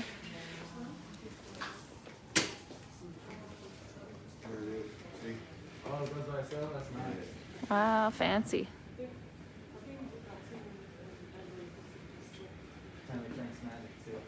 Right? I did that. There's no such thing as motion sensor curtains. It's my mind. I'm Carissa, by the way. Nice to meet you. Nice to meet you as well. This is a really good view. This is a really good view to have. Like, everybody came through.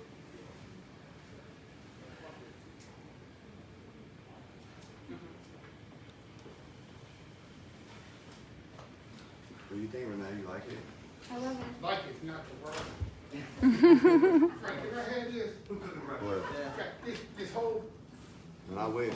And they gave me an amazing rate. They gave me a really good discount on the room. And they said it's because they just opened like a week ago. Oh, really? Opened back up, so. Because I was telling people I got an amazing rate. They need to call. They was like, oh, just let them know it's only cheap like this because we're opening. It's not going to normally be that low. What's that? I was telling him you got everything.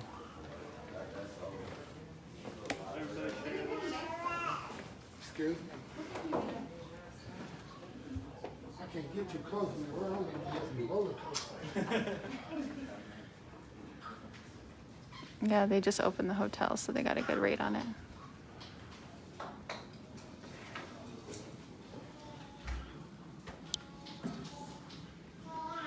Yeah, this is mostly the press, us, and whoa, this is a whole other room. Wow, this is huge. Interview here someone. Wait, it continues? Hey Frank, we have one other person who wants to know if he can come up. I didn't mean to do that. Oh, you got some light show going on? Pretty fancy. I'm moving in. Yeah, this is my new home now. No.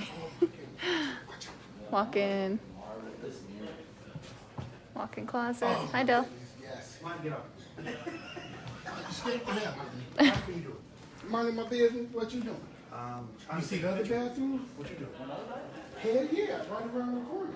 It's just, No, I don't want to just walk in and use this restroom.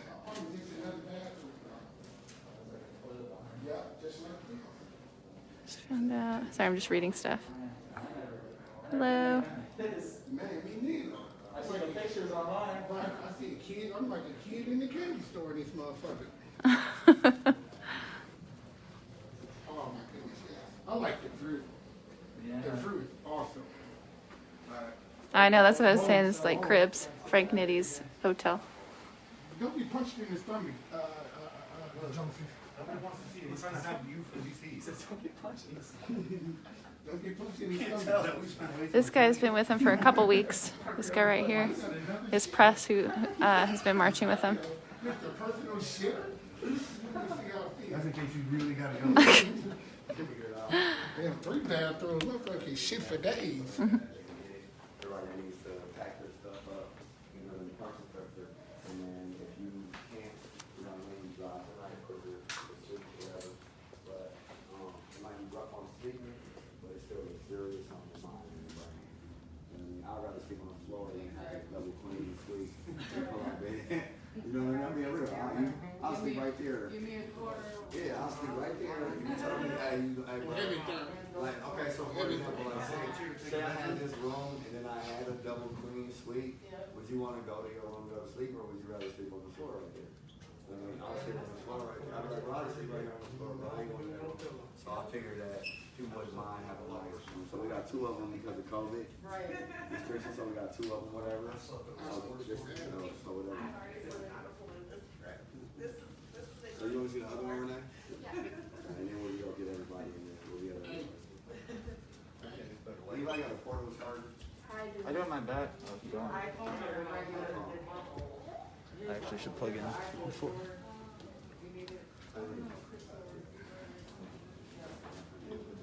And I honestly, like, this is for me. this is how I like relate to, like, this means a lot to me. Like, you know what I'm saying? I just want y'all to know that this is how I like, this is what I like for everybody. Like, you know what I mean? People can afford these rooms all the time, every day they like, you know what I mean? We in Washington, D.C. We just had one of the most historic journeys ever, taking 50 people across the country in 24 days. My phone still died. And this is just a great experience. Oh my goodness, this is the better. I'm sorry. Her name is Renee. Cool. I'm sorry, sweet. It's fine. I don't worry about it. So that's how it's hard. Oh, snap. That's what I was trying to figure that out. You get it, Charlie? I got him on. Oh. All the lights are electronic. Wow. Maybe that's how we're supposed to move it.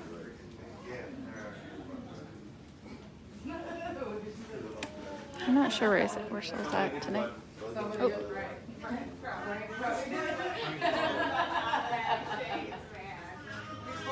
Where did my mask Mhm.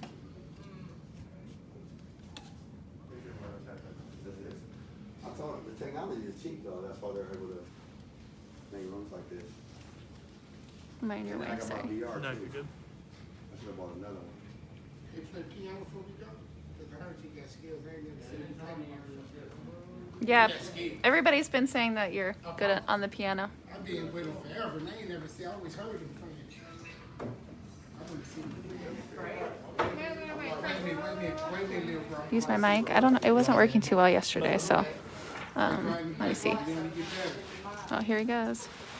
Gonna do it.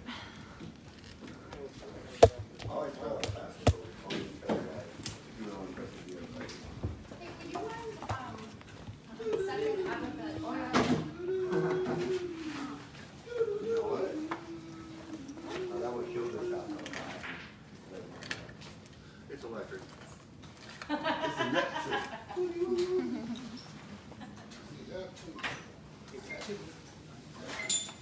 Okay, maybe it is electric.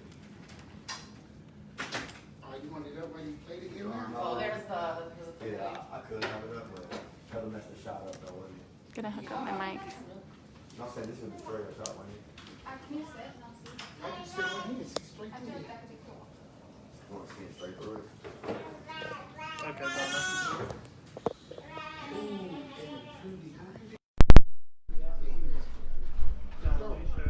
Real quick, how's the microphone sounding? Real quick, guys. I guess I'm gonna play a lot, but I will play Beethoven because I just hate playing it, but for like all these cameras, it's just more impressive. I can play black music all day and I always play the black song.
that some Alicia Keys I heard? That's what I thought. That was good, man.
remember a song, that was like LMA or whatever. Because I kind of remember how it went. You don't seem very rusty to me.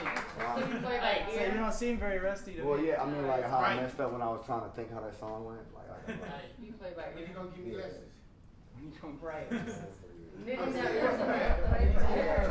but the revolution, man. I don't really have time for nothing. I can play anything I hear.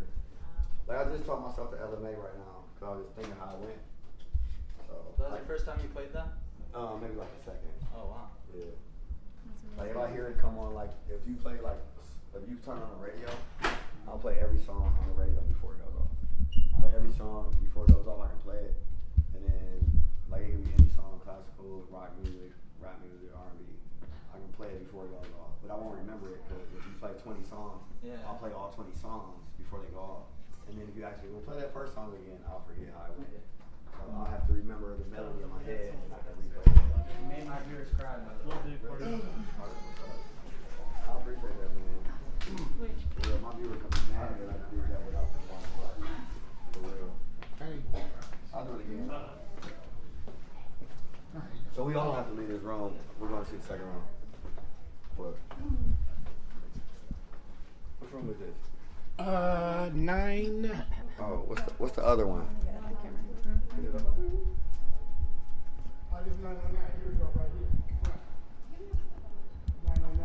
So the roof looks like a piece of Swiss cheese. Swiss cheese. That Swiss cheese roof. It's a big piece of metal. It like has waves and it looks like a sheet.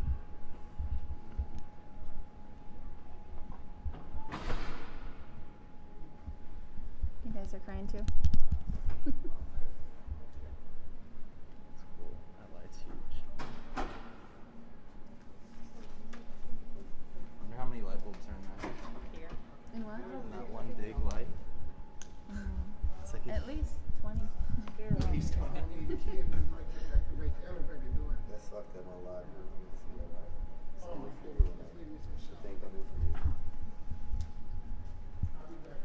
And then the other one is over here.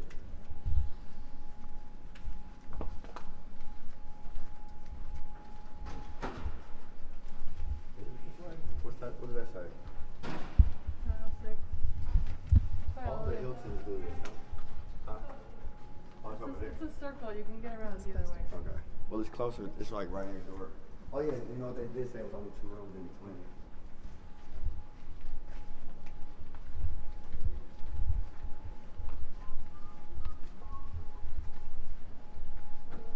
I've got my own water and drinks. Like you say the princess, you know what I'm saying?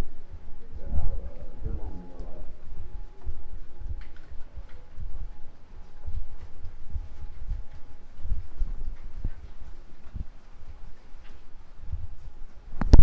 Yeah, I do have a shared, or sorry, not shared, but I do have a boom mic, like the one that she has right there on that big camera. But I just need a new cord for it. Okay, give me 1 second. Thank you for being in this moment with me, everybody. It's pretty cool. It's just Logan. You're not supposed to give. You're not supposed to give the number. No, he already told me I could. Oh, did he? Yeah. Give it to him. 9:14. Well, it's on my live now too. Yep. Dang it.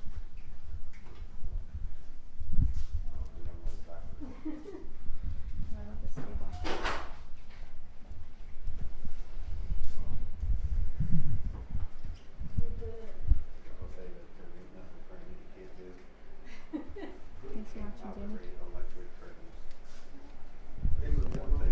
Thanks for watching, Jamie.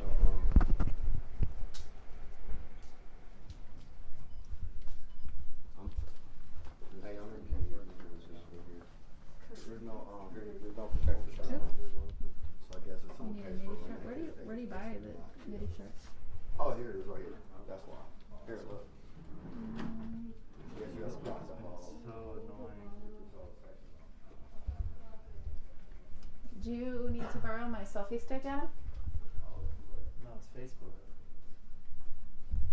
Did you try going from your page instead? What do you mean? That's what I've been doing. Or from your, then why don't you try going from your profile? It's Facebook app.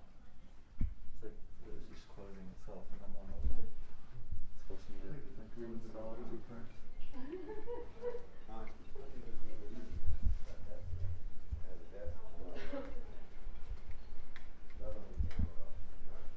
Cribs, part 2. Got some nice artwork on the walls.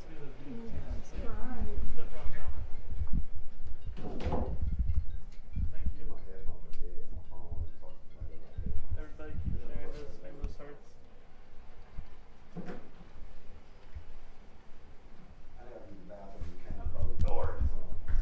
I'm not sure if he's staying in this one or the other one.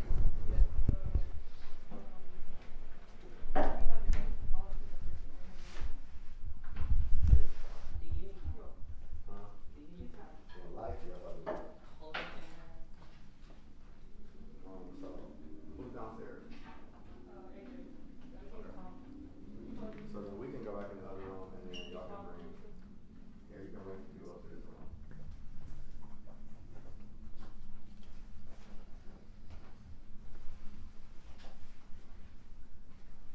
Yeah, these are rooms that you actually could just live in. On the real. Just live, just forget it. Just move into the room and just forget it. When people be like, I live in a hotel, I never thought that. They were talking about like, I live in a hotel. Yeah, I don't picture something Why like you get a this. place? No, I'm cool. I just want to live at the hotel. The closet is ridiculous though. Like who needs that much closet space? So I'm gonna go back to that door so we can get out. I need that much closet space. We can go back in the other room and do some washing and talking and stuff. Yep.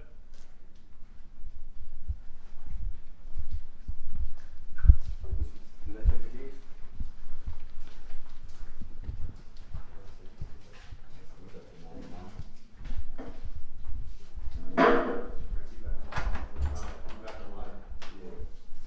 There's only a small head on.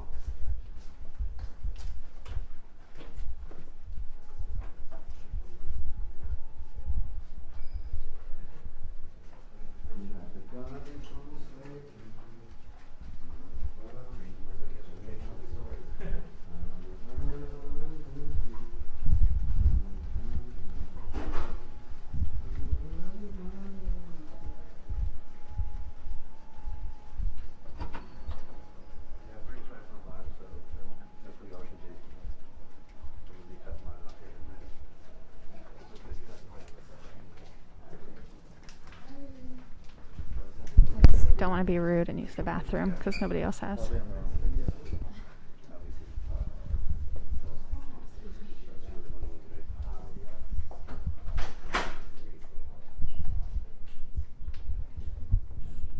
that Jules? Yeah. Where's he at? He went down to get Logan. I'm surprised I haven't met him before. Jules? Yeah. Yeah, this is the first time I met him was this trip. Oh, really? And then yesterday, I think. So how long you guys been in Portland? I've lived in Portland my whole life. Really? Mm-hmm. I've been there for a little over 5 years. Okay, so you already lived there with everything now. Yeah. And then I was going to the protest, and then I started filming, and then.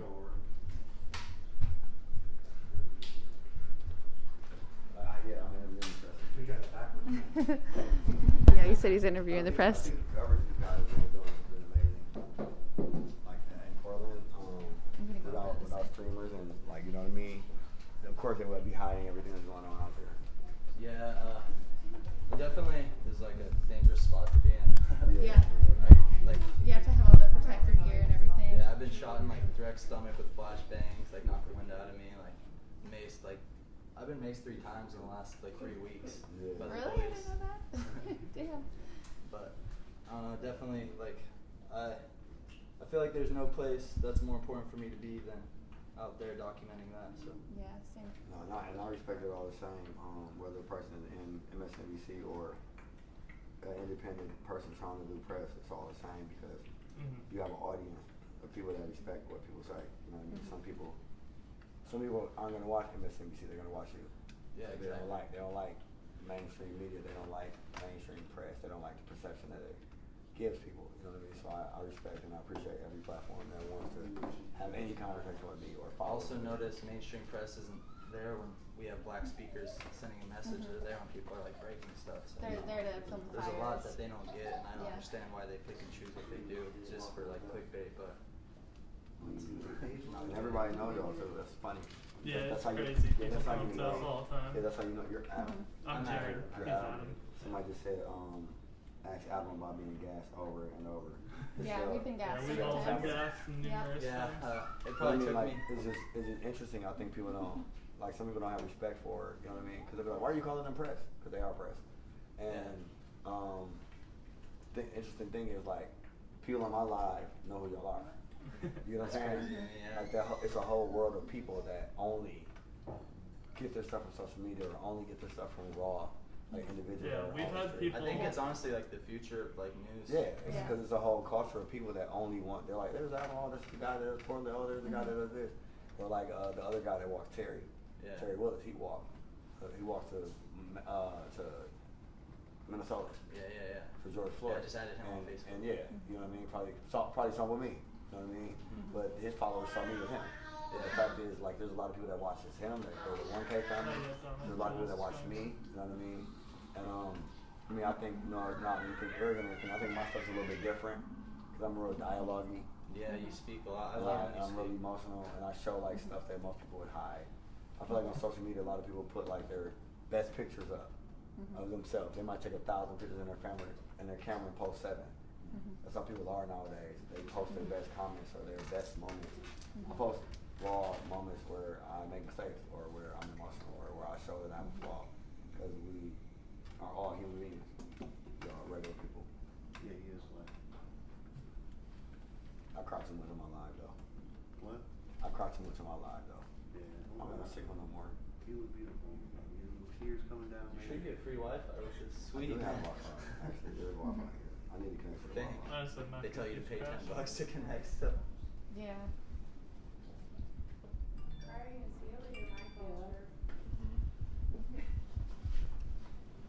First thing I was told when I got back to my culture was that crying is healing and do not ever be ashamed to cry. And just always remember that every tear that you cry. Frank, is there a card that they have to use to get up the elevator? Yeah. Oh, okay. Our buddy that was down there is trying to get up. Okay, for sure. Somebody has to let him up. Hold on one second. Yeah, the guy actually has to swipe the key on the elevator. Yeah. Jules went down to get Logan.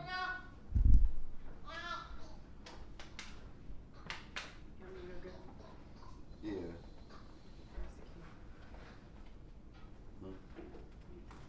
This one right here. So what do you think of what you see in Portland, Frank? Hold on 1 second. They said they're on the 6th floor. Okay. 6. Why do you get up there? I don't know. They said that they needed a key to get further in that. And then I'm gonna show y'all They the. won't let you take it to 9 unless you have a key.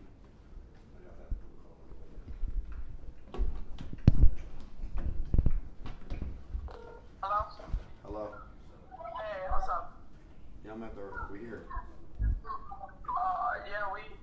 We are here. We just heard your room number. Somebody's coming down. They're gonna grab y'all. Oh, somebody gonna come grab us? Yeah. Alright, we're in the lobby there. Okay. Bye-bye. Okay, I'm sorry. Go ahead. So what do you think of the Portland protests from what you've seen so far? Like I said, I think the fact that they're still going is amazing. There's some stuff that I see that I'm a really honest person, and I think that's people that follow me, they like the honesty in me. And so I hope no one gets offended when I say this. Like I told y'all, a lot of times I don't know what's going on. Like I'll tune in to like Portland streamers, and they'll be showing like what's going on, but I wouldn't know what individual that I can name that I follow this guy because he's like talking about all the stuff that's happening as it goes along, or in the case of the Milwaukee stuff, they always attacked me, kind of made me the center of attention because they were like attacking me, or whenever the media put a camera in my face, I said something that was profound. But the fact that the police were targeting me and stuff like that made my life, I think, more people were just like watching my life. Well, the police are messing with this one particular guy more than everyone else.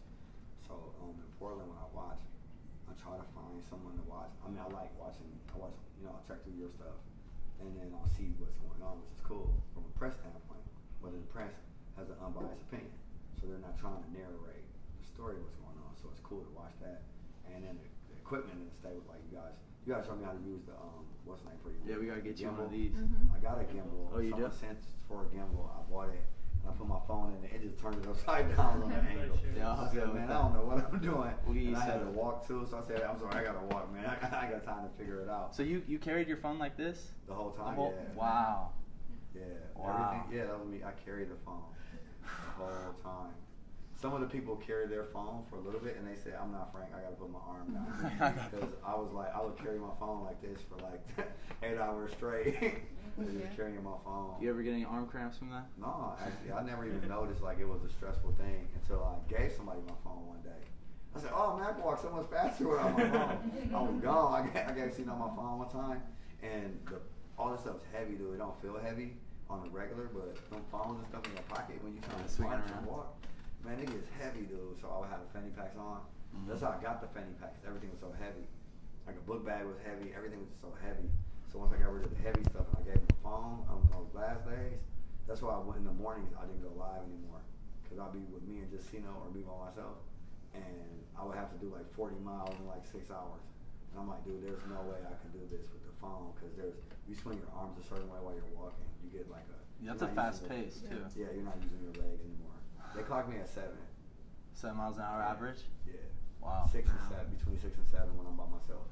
Like when I'm walking with them and I'm at full speed, they jog. She'll tell you, like she's been following me the whole time. They jog. They just jog, catch up, jog, catch up, jog, catch up. I don't know if I could do it again. Like I said, it's a spiritual journey, so the pace that was set for so long, and like some of those days to walk 3 hours at that pace, like without stopping and stuff like that, is a ridiculous pace. But I think that I don't see enough black people in the Portland protest. Yeah, I hear that a lot. We do. Portland's like we don't have that because our in the- demographics. So I think that's Yeah, in the 1800s, black people were all kicked out of the Portland area, sadly. A bunch of white people, and then they're always tearing shit up. And then Black Lives Matter, and black people get the backlash for you know what I mean? Yep. Kind of irritating. That's what I've been thinking. Like I'm watching this shit like, okay, dude, y'all tearing shit up. And y'all doing it because y'all see black people tearing shit up, or y'all doing it because y'all, you know what I mean? I don't be understanding that. And it's people like that that have problems with us filming. Those are the only people that ever care about filming. Yeah.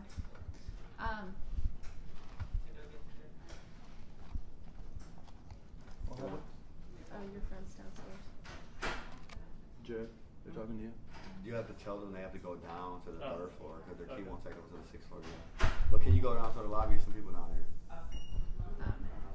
And then start sticking to people in the other room, but there's some ladies from Madison, Wisconsin, to bring them up.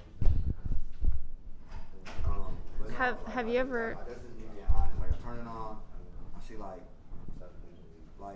800 white people and shit outside for Black Lives Matter.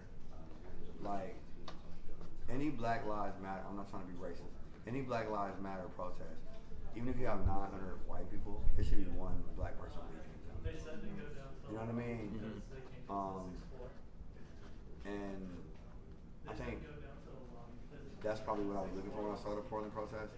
Like, where are the black people that are going to say, don't burn this shit down, or this is our angle, or this is what we're trying to do, or this is what we want to accomplish. And I think that the white people there, with all due respect, it makes more sense now. I think that they're like showing their support, but that's probably why you don't see a vocal leader, because they're white.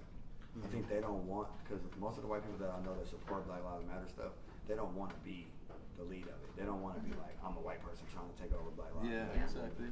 So I think that's what I didn't notice it until now, but that's what I see. So that makes more sense that the white people out there doing stuff to show their support, but there's not a person there really to be more like, this is what black people want.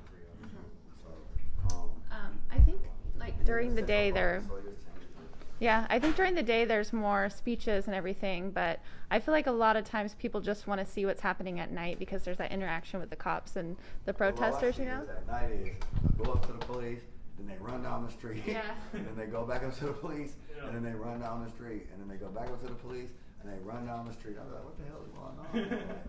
And they'll go back to the same spot though. A lot of it is like people just set on like clashing with the cops. So that's what I mean. And I think there were a lot more leaders that's what at the beginning. And at night it's like a lot, of direct action against police brutality. And they do say Black Lives Matter, but I feel like the speeches during the day are more like for Black Lives Matter. Black Lives Matter. And I also think that maybe at night when they're doing all of that, a lot of people are doing it for the views. You get a lot more views like arguing with the police. You know how many views I get when they think the police about to fight us and stuff? That's what I was saying earlier. I was at the HBCU thing, and there's like barely anyone in there. I was like, how come all you are always in here when people are burning shit or breaking shit, but I have black speakers right here like conveying a message on how to make effective change, and people don't want to see this. Well, honestly, this whole trip, I'm pretty sure everybody's viewers have gone down for most of the trip. Yep. And I think also the time difference too. Yeah. I think people are used to watching. Can you go down? There's one downstairs coming up here. The other one? Yeah. Give it to him. Yeah. Oh, I'm interviewing with Portland. Yeah, a lot of people on here from Portland are saying, come to Portland and lead us. I would love to, because I want to, I thought you said meet us, and it said lead. I would love to, like I said, I watch it and I'm like, man, I want to go there. But if I do go there, I can't be involved in that. I think your voice is needed. If you come during just the your day, voice. I was gonna say there'll do be a lot of something people during that like show your up. story. I was all at night and during the day. You know what I mean? But I want it to be understood. I was gonna say the direct action usually starts at about 8, so I plan something like 2 hours beforehand and then move that into the night. It has to look like something else. You don't like a lot of the times where we walk past. I know I was aggressive sometimes where I would cuss at somebody and stuff like that. But a lot of the times when we walked past, it was just us walking as black people.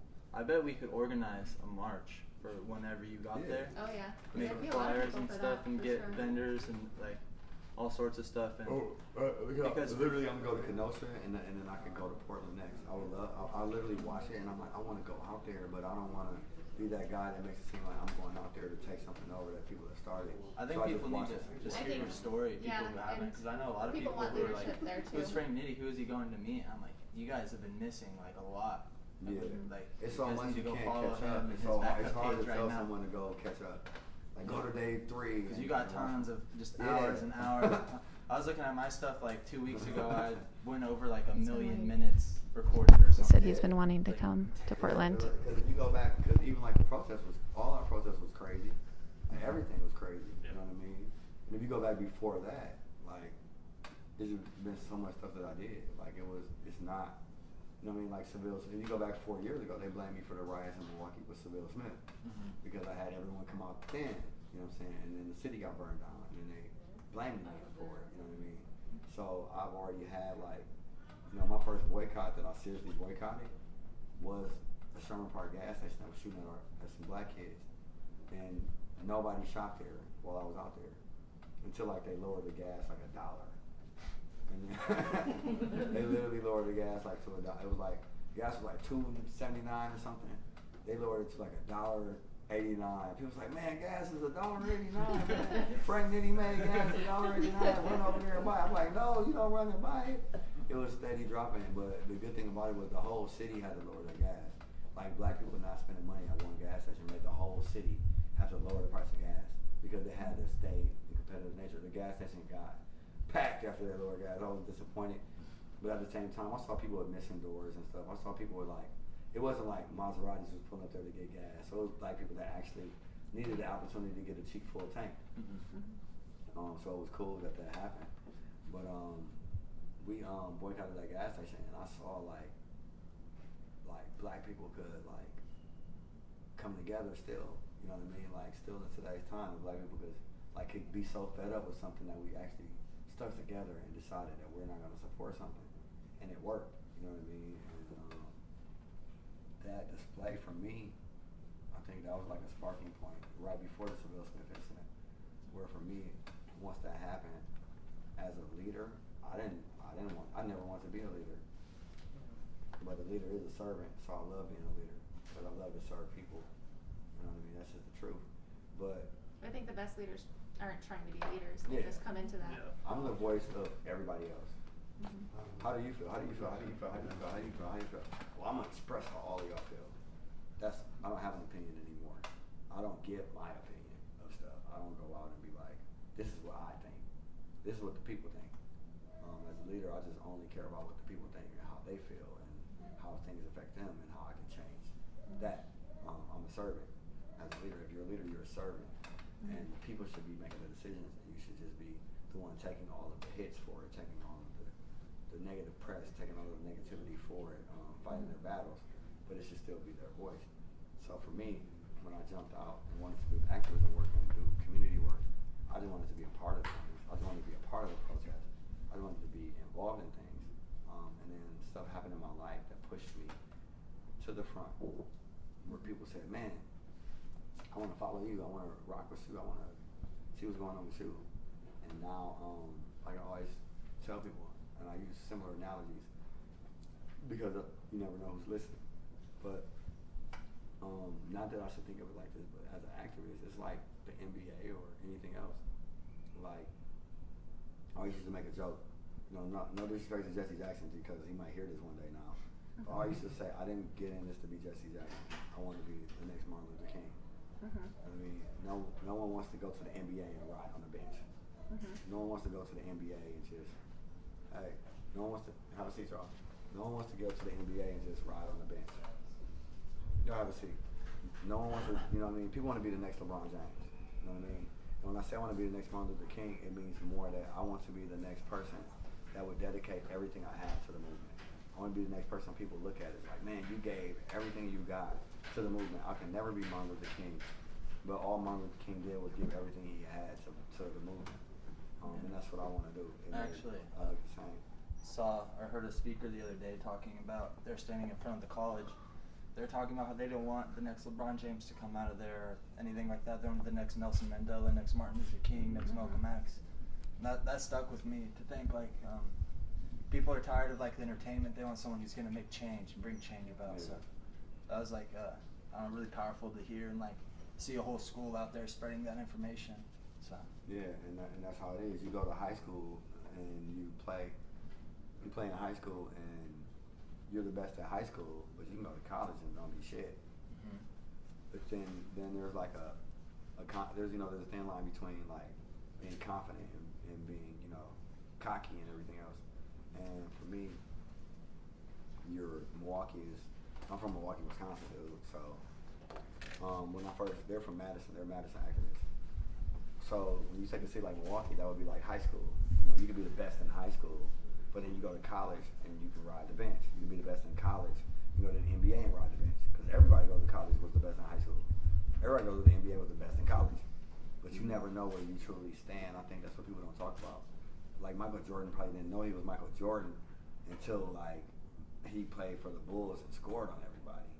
You know what I mean? Like he in college, he probably hit a game-winning shot. Like, man, I'm lucky enough to hit a game-winning shot. Why do people think I'm this? So for me, it was like, people were like, oh, Frank, what you say is inspiring. The way you reach people is cool. I'm like, okay, cool. That's cool or whatever. And then like, I even told them, I said, when I met with the Madison people, they're like, man, we love you up here. I'm like, wow. So, okay. I ain't got to fight with nobody. We love you up there in Portland. Yeah, everybody's saying love and light from Portland. So then when I went to, so that's when I realized, well, maybe I'm bigger than Milwaukee if Madison and actually was like, man, we want to sit down with you and talk about like the way that you think and your philosophies on things. I'm like, okay, cool. So then when I started marching and I went to Racine and Kenosha, there was like a bunch of people outside in Kenosha, like waiting for me. And they wanted to march with us. I was like, okay. And I told everybody when we left there, AJ and everybody, I said, when we leave Kenosha, nobody else gonna know who I am. Like these people are close to Milwaukee, so they know who I am. We're not gonna get no more supplies. We're not gonna have people pulling up on us. And I left there and went to Chicago, Zion, Illinois. The Black Lives Matter group of Zion was there talking about, we've been following you. Then I went to Chicago. They was like, we've been following you. I was like, what the hell is going on? Then we were like, East Chicago, Indiana. We were in Indiana. We was at Gary, Indiana. We went to this black-owned store. I tried to buy something. Dude was acting funny. The owner pulled up like, hey, man, I've been following you, man. They shouldn't be acting like that. So I was like, dang, this is crazy. And then I started hitting like back roads in Indiana, like places where people like, where are y'all at? And I was like, a cornfield is a cornfield. I don't know where the hell we at. You know what I'm saying? We in between a cornfield and a cornfield with no street lights, no street signs or nothing. And people was pulling up on us like, it took me 17 hours to find you. I've been driving since yesterday looking for y'all. I'm like, what the hell? We're in the middle of a cornfield. And it was just like, how are these people, how do they even know who I am? You know what I mean? In my head, I'm like, why do they care so much? Like, why do they like me? Why do they, because I don't see what everybody sees. Does that still confuse you? Yeah, I don't see what everybody sees. I don't see what y'all see. Well, you speak the truth and you're Like, here that's for the people. honest Very truth. humble. Yeah. So it's hard for me because it's like a house of cards. And this is me being transparent. I'm scared it's going to fall apart one day. It's usually the people that don't. Because I don't see what y'all see. I was gonna say it's usually the people that feel like that actually deserve the props and the credit. In my opinion. So when we went to DC and they were like, you get to speak, and I talked. When I left, that's when everything just changed. I walked off the stage. I got downstairs and people were like, can I get a picture? Can I get a picture? The press was like, can I talk to you? Yeah, I seen you get sworn by press. Yeah, and I'm like, I don't know what was going on or why they wanted. There's 200 people speaking here. That gets 2 minutes, and you told me to split it with 2 other people. Like they're like, split your time. You know what I mean? So I was like, I'm just gonna say how I feel and get off the stage. You know what I mean? Because I don't even know if I deserve to talk here. You I'm did. just a You dude made, that, you made the most out of that minute. Like, I'm just a dude from Milwaukee that decided to walk. You're the truth. I'll be honest, I was listening to all those speakers talking. The whole time you were speaking, people were screaming from the crowd, and like the second you walked off stage, everyone went crazy. Like, I didn't see any of that. Like I didn't hear any of that. I didn't see any of that. I didn't notice any of that. I didn't see any people. I didn't even see any of that. yeah, I was sitting in the back and I heard them introducing someone. I was like, oh, I think they're talking about Frank. They're describing Frank right now. I ran up to the front and you stepped up. And I appreciate that because I know for people that have been watching everything I went through, for them it's like watching, like, I don't know what it is, but it's like you watching for y'all, you know what I'm saying? To sit with y'all and then be like, they're gonna let us speak in Washington DC, you know what I'm saying? And it was like, I didn't know they was gonna let me speak. I didn't set out to walk to speak. I didn't set out to walk to change anything. I didn't set out to walk. I set out to walk to honor Dr. King. Like I'm gonna honor Dr. King when I walk. I admire Dr. King. We've been marching across the country. You know what I mean? I have a message. The few people that follow me, and then when Facebook shut my page down, that destroyed me because I felt like, well, people aren't going to see the end of my journey. They're not going to be able to contribute to the last like 10 days. You know what I mean? So that was hurtful because people have been watching me, and finally, like, you know, I noticed things were different. People would cry, you know, and be emotional. And the whole way, man, all the way up until I saw that last lady that came to see me today. So when they hugged me and told me I only had a little bit left, I was dead. Like I didn't know what I was gonna do. I was falling asleep while I was walking. I was stumbling and stuff. You know what I mean? People were trying to tell me stuff to keep me woke, and I just didn't have it in me, to be completely honest. And I was like, man, I know I didn't make it to the last like 15 miles to like break all the way down. I had been using BioFreeze on the side at that, and we had everybody had walked, like everybody had took a break or hurt themselves or something had happened. So I had walked every mile. I had walked every step, and it was hard. The last I think it was because I hadn't slept in like 4 days. I had drove back to the hotel and then dropped everybody up at the hotel, and then got up at 5:30 in the morning, and like we get there at 4 a.m. You know, I wait till everybody gets their luggage, and I would just drive back out and start over again. Like literally, like getting 35, 40 minutes of sleep, and then that particular day I got up at like 7 and went out. I woke up like, oh my God, I gotta get up. And I'm like, dude, I gotta do 82 miles today. And I got up, and I had walked to the town we were in, found out it was a black town.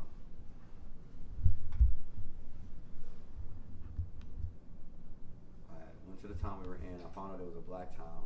He said, we're gonna march this town together. I had jumped the town and left off from this one sign, and then marched from that sign. And then when we got to the sign, we were gonna start where I left off at.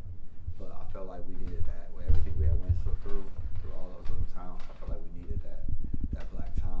And I felt like the journey exposed a lot of racism. And it showed you really that Trump 2020 is some racist shit. Yes. You know what I mean? Like, it showed that, dude, right before elections. Like, everybody in the world knows that now. That if you ever said it wasn't racist before, it gotta be some white people that feel like, this is racist shit. Like, I can't believe, I'm embarrassed to be a Trump 2020 supporter. And the fact that they was using that, it's like the KKK starter kit or something, like a Confederate flag, pickup truck. Blue Lives Matter flags, like America's Nazi But flag. the Blue Lives Matter we didn't even see those. It was literally pickup trucks, diesel trucks, usually, so they could blow that black smoke. Yeah. There was pickup trucks, Confederate flags, and Trump flags. That was it. Pickup flags, and it was never the Confederate flag without Trump stuff. Never. We would even see more Trump stuff without the Confederate flag. Like, people would come and put Trump 2020, Trump 2020 with their signs as a form of, we hate you. You know what I mean? Even the last town I talked to, I said, dude, I'm a black Republican. I was like, vote for me. I'm a black Republican. I'm going to run for mayor in this town. They would not shake my hand. They was like, I'm like, Black Lives for Trump. They didn't know what to say. Like, Black Lives for Trump, right? Black Lives for Trump. They were just sitting there like, what? I'm a Trump, we're Trumpster, Trump 2020, Trump 2020. They was like, no. Trumpster. No. They literally was like, no blacks for Trump. We don't want you to support this. This is our KKK shit. This is our new underlying, you know what I mean? That's what they really think. And the fact that people are using their voting power to use that, they're going to exercise their right to vote, and they're going to try to oppress us with it. They want it to be, if your voters are white supremacist type Trump supporters, and those are the only people for you that vote for you and get you in office, then what are you going to write as policies? Because you don't want to get out of office. You want your voters to support you. You know what I mean? So what are you going to do? Have you seen anything with the like race wars in Portland? Because there's been a lot of like Blue Lives Matter against BLM, like massive like crowds of like 300 plus against each other. Yeah, that's crazy. People are bringing guns now. Yeah, last guns Saturday, there were shots fired. I was bear maced by like a Proud Boy. I got battery acid thrown on me by Proud Boy. Yeah, wow. It's crazy. Dude, they had like nails in their shields that they were like hitting people with. They had knives, guns, assault rifles. Like hundreds of them. Have they ever tried to dialogue with each other? Any weapon that they could that was legal for them to have. I've talked to them a couple times, just trying to like pick their brain and see like what the fuck they're like thinking, like being out there, but they never have anything substantial to say, or like just say, oh, you're with them, get away from me, or spray me with mace when I. Yeah, they just say that they're here to protect our country from rioters or something. That's crazy, because like I always dialogue with like white supremacists. I dialogue with like some of my, so you've seen Port Washington, and when I was out there, and I dialogue with them and try to engage in conversation, because a lot of them are anti-government. which makes no sense. Because when you really think about it, this isn't, Black Lives Matter will start the revolution, but this is really a rich and poor war. I think both sides are too immature to come together on that. Yeah, a lot of people are on the same page. Yeah, wanting the same thing. it's all like black people, we're not mature enough to like look past our issue to be a rich and poor war right now. We have to focus on our issue because we've never gotten anything. Yeah. You know what I mean? we've never won. Ever. We're still fighting for the same shit Dr. King fought for. So since we've never won, we gotta get our victory first. You know what I'm saying? That's how black people try to look. We're gonna get our victory first because we fought for everybody before, and Indians got fucking education and shit, and Sikh people got gas station taxes and shit, and everybody got some and shit, and we got integration and that shit didn't work. You know what I'm saying? Well, it's no offense to Dr. King, but they didn't ask for reparation. They asked for integration. They got what they asked for. You know what I mean? And on top of that, you'd be a fool to think that these white people are going to plan our reparations. You gotta have a plan. How are we gonna pay? You ask black people that fight for reparations, ask them how are they gonna pay it off. So they look at us and they think it's a joke because everyone says we need 100 acres and a mule, or we need all this money. Every black person should get 100,000. Well, where's it gonna come from? Black people don't have a plan to even pay out the reparations. White people ain't gonna write a plan for our reparations. They're just gonna tax you for it. Why would they write a plan for the money they owe us? That's like if you owe me money and you owe me $1 million and stuff, and I'm gonna let you write a plan for how you gonna pay me back the money. Like, you know what I'm saying? You might not never write. You gonna write up something that you never have to pay back. Like over 400 years, I got you. Yeah. What does effective change look like for you? This. Just talking rather than fighting. Yeah, where they go? Tell them come in.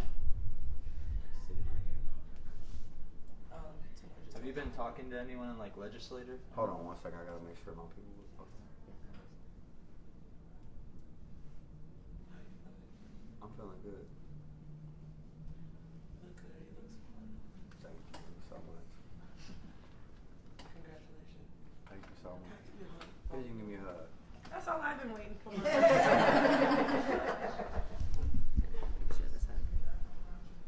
I have no signal. Yeah, all right. fine. Hold on 1 second. Nope. You did it. When you say.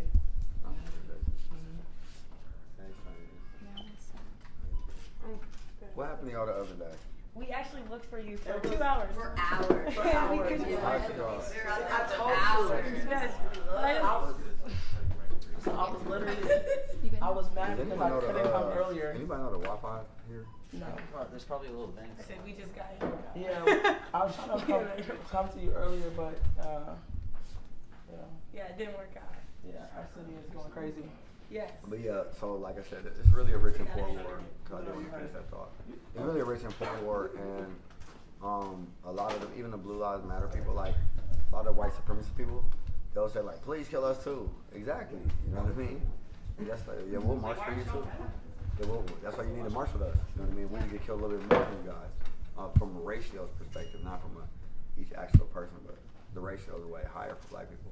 Mm-hmm. And it's in situations where we don't do anything most of the time, where white people sometimes do stuff and get killed by the police. We get killed by the police for our seatbelt being up. You know what I mean? It's not a lot of times white people get killed for nothing. You know what I mean? Or in George Floyd type situation. But eventually it's going to have to transition. You're going to need a lot if you're going to change the system, because a lot of people don't want it to change. And without black people and white people coming together as, oh, y'all in there? Oh, okay, y'all fine. They said y'all sitting in the hallway. I mean, I'll stop my whole everything. I say it would be damned if y'all sitting in the hallway. They said the hallway. Y'all seen the other room? How y'all like it? The piano. I gotta play the piano. Can y'all give me the Wi-Fi code so that my stuff stop freezing? But yeah, eventually we're gonna have to transition sometime. But like I said, black people haven't never won, so we gotta get ours first. And the white people that support us understand that. I think once you realize that they're more successful making us fight each other. Like if you're fighting, like If you go to every, okay. There's some people in the other hotel room too. Yeah, some catfish around. There's a lot. There's people are in here. Macaroni and cheese, rice or fried or something. No, none of that type of stuff. But eventually, like when I go, I think the most disappointing thing that I realized was every black city that I went to, the activists were fighting. The phone's over there, I think. Yeah, I definitely noticed a lot of infighting in Portland groups also. Yeah, all of like in every city, even Milwaukee, you have like, everybody started with people just marching. Everybody just taking to the streets and marching. Every city. We're gonna go to the streets and march. Had 1,000 people out there marching. Then people start trying to own the marches in every city. And then they started saying, well, I want to march too, and I want my own march, and I want my own march. So now you go to a city and you have like 4 different people that are marching for the same cause. On different sides of town. Yeah, for the same cause. Sometimes on the same night too. Same day, same night, 4 people marching. And it's disappointing. And because to see it in every city is why we're not respected and why it's not working. Because every city has a separation within themselves. So I went to Fort Wayne. Some people from Fort Wayne were here. With Fort Wayne, they were arguing on my live pretty much. Like, Sean, don't talk to dude. And he like, I don't mess with them. And I'm like, well, why y'all here? Y'all together. While I'm here, y'all together. Y'all do that. Because I'm not here to take over Fort Wayne. Y'all can have Fort Wayne, Indiana. Y'all only got to worry about me coming to take over Fort Wayne, Indiana. All right, y'all can fight over Fort Wayne, Indiana all y'all want. All right, I came for the Black Lives and we're marching through here. But I went to, I think the saddest place that I went to was Pittsburgh. And they didn't even realize it because I'm talking in Pittsburgh. I didn't even know the mom or the son that died. I never heard of the story or anything. So when I got there and we walked up, I found out while I was walking up what had happened to him. While I was walking up, I told the mom, I got you, I support you. And I started talking. And right when I was done talking, okay. Right while I was done talking, literally right when I was done talking, the girl grabbed the mic. She's like, I don't mean to take the mic from you, but we gotta say this. She gave it to the dude. He's like, all right, if you such and such, you can start marching to the right and separate. If you, the group that came with such and such, we're gonna go left. And they did it respectfully, and then they let the mom talk though, while the groups were like separated. You know what I mean? I'm like, this is stupid. Like, why would you not have everybody here to hear everybody talk and then separate? But some people said we're gonna be done at 7. We're gonna march to here. We're gonna start at 7:27 over here. We're gonna march this way. And they literally like were walking around while the mom was talking and while the family was speaking. They walked and marched her to the side for the family though, or for Black Lives to matter. Even though this lady black and her son's life should matter, they're marching for a different black person. So I guess they're gonna separate at that moment. And I was like, this is sad. I was like, how could y'all just, like right after I got done talking, how could y'all just separate the whole group up? You know what I'm saying? No wonder they don't respect what's going on. Because they're not going to call everybody. They're not going to call 7 groups. You're not going to get the president or the mayor to call 7 groups. I'm going to call this group and then this group. And I'm going to ask them all what they thinking, all what they want, what all they demand. You need to have one list of demands and one group in every city. That's it. It shouldn't be 5 groups in every city, 3 groups in there. It shouldn't be 2 groups in our city. You need one group, one list of demands, and the people need to stand together as one. That's why they don't respect us, because we have different opinions within ourselves. And until we stand together as one in our cities, it's going to be hard to stand together as one as a nation. But the reality of the situation is we have to figure out a way to do it, because that's the only way we're going to really have a revolution. Otherwise, we just marching for nothing. If y'all marching in Portland and doing all that shit in Portland, that's fun, it's cute or whatever. It's cool to watch the videos, it's cool that it's day 100, but the police got unlimited money. You talking about a government that'll go to war forever. They done been in Iraq since 2000. Yes. Iraq was the last city that they needed to take to control 1/3 of the world's oil. They already were in Iran. They went everywhere there and never had an exit strategy. You think they won't come to your city in Portland and don't have an exit strategy? You think they won't come to Milwaukee, Chicago, Atlanta, wherever y'all at, and don't have an exit strategy? Of course they'll come down there with no exit strategy. Because they don't have an exit strategy right now, like COVID. They don't have an exit strategy. It's just a way of life now. And they would love to institute that way of life until you dissolve and go back into your old way of life, and then they'll leave. So that's your right now. You want the police and the military to leave your city, then you have to stop marching and stop protesting. That's the only way they're gonna leave, because nobody's organized enough to get them to leave. Nobody's organized enough to get all of the politicians or anything. Right now in Milwaukee, if we were smart enough, we could take every aldermanic seat and every common council seat there in one swoop. Because it only take about 4,000 votes for some of them seats, 10,000 votes at the most, 8,000 votes. We might not be able to take a Senate seat right away, but once you take all those other seats, you can control city government. You can control everything. You know what I mean? And, huh? I was gonna say, that brings me to another question. What's next for you? I had someone ask that same question. Everybody keeps asking me what's next, and I didn't even know what this was.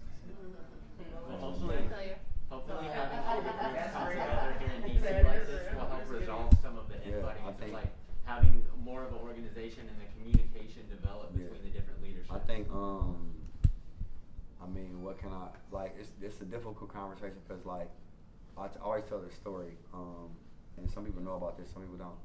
There's a thin, when I say there's a thin line between reality and being humble. Like, I can't smoke a blunt on my Facebook Live.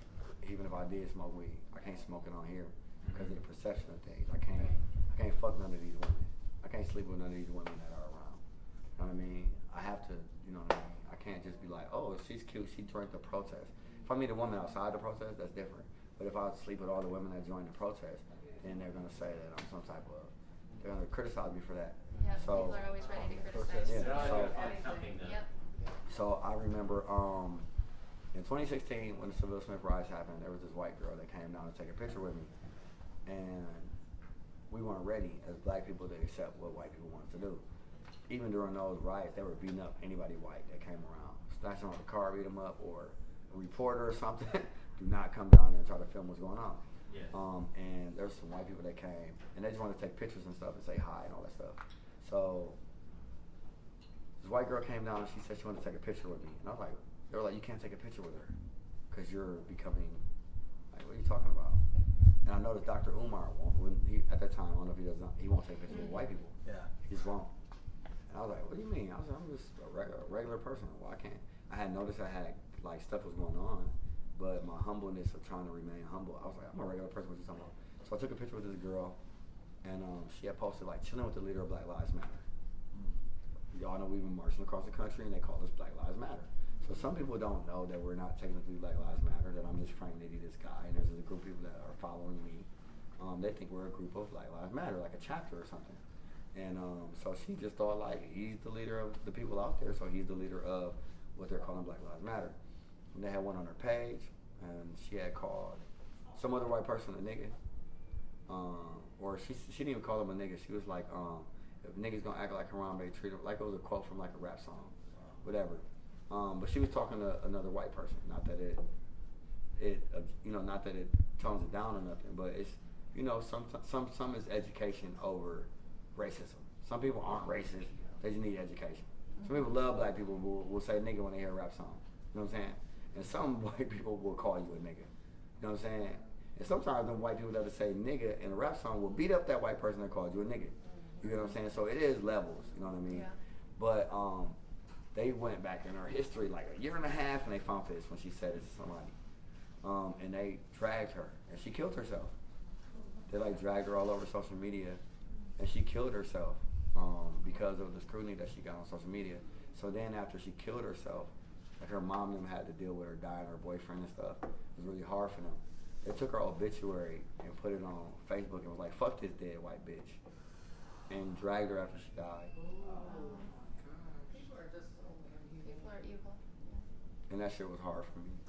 I'm sorry. Yeah, because, you know what I'm saying? The reality of the situation was, it was a following that followed me. You know what I'm saying? And people that was following what I did, and people just doing too much. But when they dragged her after she died, that did it. Because it was like, dude, she killed herself. And then they just said, fuck this dead racist white bitch. You know what I'm saying?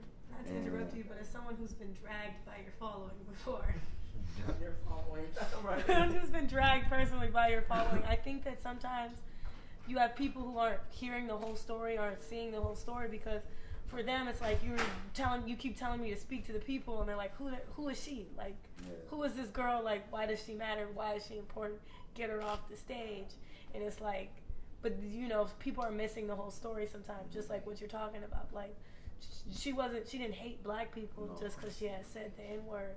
But black people are so angry, and we go through so much that sometimes it's like, it's hard to care for other people's struggle, because it's just it's like I'm doing so much, and so I don't care that your feelings are hurt. They ended up dragging me before that because I went with these white, like you said, they don't care about other people's story. I went with these white people, and they had just asked me to come to breakfast, and they're like, you can't go to white people breakfast. So this was around the same time, but this was before she killed herself. They're like, you can't go eat breakfast with the white people, Frank.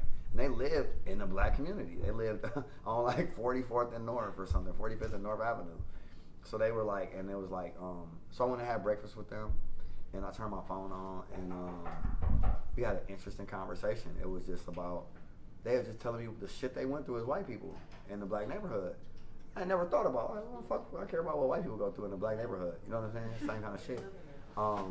But, and I'm gonna go back really quick, but when that lady had, what up, Marmar? What's going on? Chilling. When that lady had, smiling, you like the room? You smiling, you like the room? Yeah. When that lady had, when she had killed herself, I realized that there's a thin line between being humble and reality. No matter how humble I think I am, the reality is I'm not a regular person anymore. Yeah. Back then, I was like, I'm not a regular person anymore. I can't just operate like I'm a regular person, because people can fucking get hurt. People can get killed if I don't accept the fact that the reality of my situation, and if I accept the reality, doesn't mean that I'm not humble. It just means that I'm being safe. So when I went to eat with the white people, they were like, you can't go eat with them. And they dragged me for it because I went and ate breakfast with them, and they were just telling me some stuff. I said, let's go live, and I went live, and I was like, what is like being white growing up in a black community? And they were talking about how everybody broke in their house and shit. Like, they would get the fuck, white boy, what you doing in my neighborhood and shit.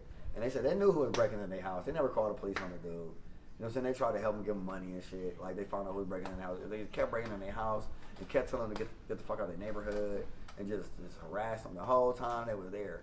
You know what I mean? And I was like, damn, I never think of, because we do that shit. We do. And I was listening to him, and I was like, man, I never think about that shit, but we do this shit to white people when they move in our neighborhood. We fuck with them. You know what I'm saying? Because we've seen what happens. Yeah, we will break it. We will break into their house. We will break into their car. You know what I'm saying? We will steal their car and shit. We will break into their. This is white people. Fuck them people. You know what I'm saying? They'll be the first person that's gonna get robbed in your neighborhood. You know what I'm saying? Being real. So you know what I'm saying? It was just the truth, and we were. It's all good. It's a different world. No, so I was talking about it, and on my live, they was like, man, fuck them white people problems. We got real problems and shit. But what was crazy was they was growing a garden in the neighborhood, and then they said once they had their daughter and shit, they said they think there was like a test. They was like, after the black people seen they went through plenty of shit, like after like 2 years of them going through plenty of shit, and they was still in the neighborhood, they're like, oh, these white people ain't gonna move out, fuck it, they cool now. You know what I'm saying? And they said after they had their daughter, they said they would tell people like, dude, my daughter was born on this block. Like, you want me to move, but she was born here. Like, you know what I'm saying? She's like a year, 2 years old. And they said people stopped messing with them after they had the baby, kind of. And I went in their backyard. People were so mad about me being live with them and shit. They were so mad. I still live, still on the page. I went in their backyard, and they're growing a garden, and they had toys in the backyard. And all the kids was in their backyard playing. Like black kids, white kids, all the kids, all the adults was doing that shit, but all the fucking kids was in the backyard playing together. They didn't care if the lady was white. They didn't care if the kids was black, was orange, was yellow. All the kids in the neighborhood was playing in these white people's yard, and them the ones that y'all fucking trying to run out of here. You know what I mean? And they loved that all the kids played in the yard. And but yeah, they dragged me for that shit. They was really upset that I cared about white people problems. And this time around, I did care about white people problems, and it was more accepting. 4 years later, when I would talk about how, you know, black people, we go march for Black Lives Matter, we supposed to. You know what I'm saying? It's our thing. White people go march for Black Lives Matter, they families cut them off. They dads cut their trust fund. They jobs fire them. And they not black. They ain't gotta lose all that shit. We black. You know what I'm saying? They lose. Dude, these white people that's been marching in Milwaukee with us have lost everything. Like husbands and wives. Like to leave your wife over Black Lives Matter and you white, or to leave your husband over Black Lives Matter and you white, that's respect from me. That, you know what I'm saying? That's real life respect. Cause I know black people that wouldn't lose their husbands and wives. I know black people that wouldn't lose their jobs. I know black people that wouldn't split up from their family for Black Lives Matter. You know what I'm saying? I'm being real. I know a lot of black people that wouldn't. So to see white people doing it and it's not even a cause, I gotta have some respect for that, even if black people get mad about it. So it changed everything. And I remember a group tried to say, man, them white people ain't marching down MLK. I said, them white people been marching with me, and your black ass ain't never walked with me. So we finna walk. So I'm here, I'm protecting them. I might not protect you right now. I'm protecting these people that's marching for Black Lives That Matter. I don't give a fuck what color they is. Everybody that's marching with me for Black Lives, that's who I protect and that's who I support. I'm tired of supporting niggas just because they black. I'm for real. Especially when they not giving back to what we got going on. You got all these rich black people in Milwaukee. When I left Milwaukee, I'm being real. When I left Milwaukee, I ain't have enough money to take nobody no fucking where. For real. And if I did spend my money, I was going to run out halfway along the way, and I knew that shit. And the other part is, I know it ain't a bunch of niggas that's hitting my cash app. Yeah. To be real, I know it ain't. Because we ain't got the money to, I ain't stupid. We ain't got the money for this shit in the black community. You know what I mean? So I know that I got white support. White people that see what we doing that really truly believe that they won't change. You know what I'm saying? And that's important to me. You know what I'm saying? No matter what color you is. You could be a racist. You could hate black people. But as long as you think we deserve equality, you good with me. If you, cause you, some white people might feel like give them everything we got, they gonna fail. Cool. You know what I'm saying? That's for real. That's a vote for. That's still a vote for me. No, it really is. For real. You want me to fall on my? You want to give me everything that y'all had so I can fall on my face? Knock yourself out. Let me prove you wrong. You know what I'm saying? But at the same time, you ain't gotta like me. We ain't gotta like each other. It's about putting our differences to the side for what's right, and that's just the truth. You know what I mean? You gotta put your differences aside for what's right, and that's all this is about. That's why it don't matter what color you are, and that change and the shift is the only thing they'll respect. Because if you look at this room, it's a diverse room. This America in this room. Yeah. America ain't all black, so they don't give a fuck about just your black opinion. We could march for 60 more years all black. They're not gonna give a damn. But when these white people and Asians and Mexicans and all of that, now it's not black people marching, it's not Mexican marching, it's not white marching, not Asian marching. You know what's marching now? People. No. They don't care about that neither. You know what's marching now? Voters are marching. Now y'all voters. When you got all them people marching together, y'all all voters now. And they looking at the power y'all have as voters together. Look at all them voters marching. There's 20,000 people that's gonna vote marching. When we went to Wauwatosa and we was in a common council meeting, it's like 300 people packed up in there. We like, we want this, this, and that. It's like, all right, who all agree? Say, yeah. How many politicians you think was gonna not raise their hand? Be the one politician like, oh, you ain't gonna raise your hand? You know what I'm saying? You ain't gonna be the one to raise your hand. All these voters in here, your ass gonna be voted out. The next election, if you got 8 common council members raising their hand, you're gonna be the one that don't. Like, I'm standing with racism. I'm standing with this. You know what I'm saying? You're going to get voted out when you see a diverse group. But a group of black people come in there and stand by themselves, now you see Democrats. You know what I'm saying? You don't see, oh, I can still get the Republicans support. I can still get the white people support. I can tell these niggas no, and white people still going to vote for me. Because white people vote anyway and black people don't. That's what they think. Yeah. You know what I'm saying? And when we do vote, it's only for like Obama or somebody. They don't think we're going to vote in this next election. Because nobody like Biden. You know what I'm saying? But with the Trump 2020 stuff, standing for racism, we can't have 4 more years of that, no matter who the fuck he's going against. And then we can hold Biden accountable to the thing we want him to do. Right.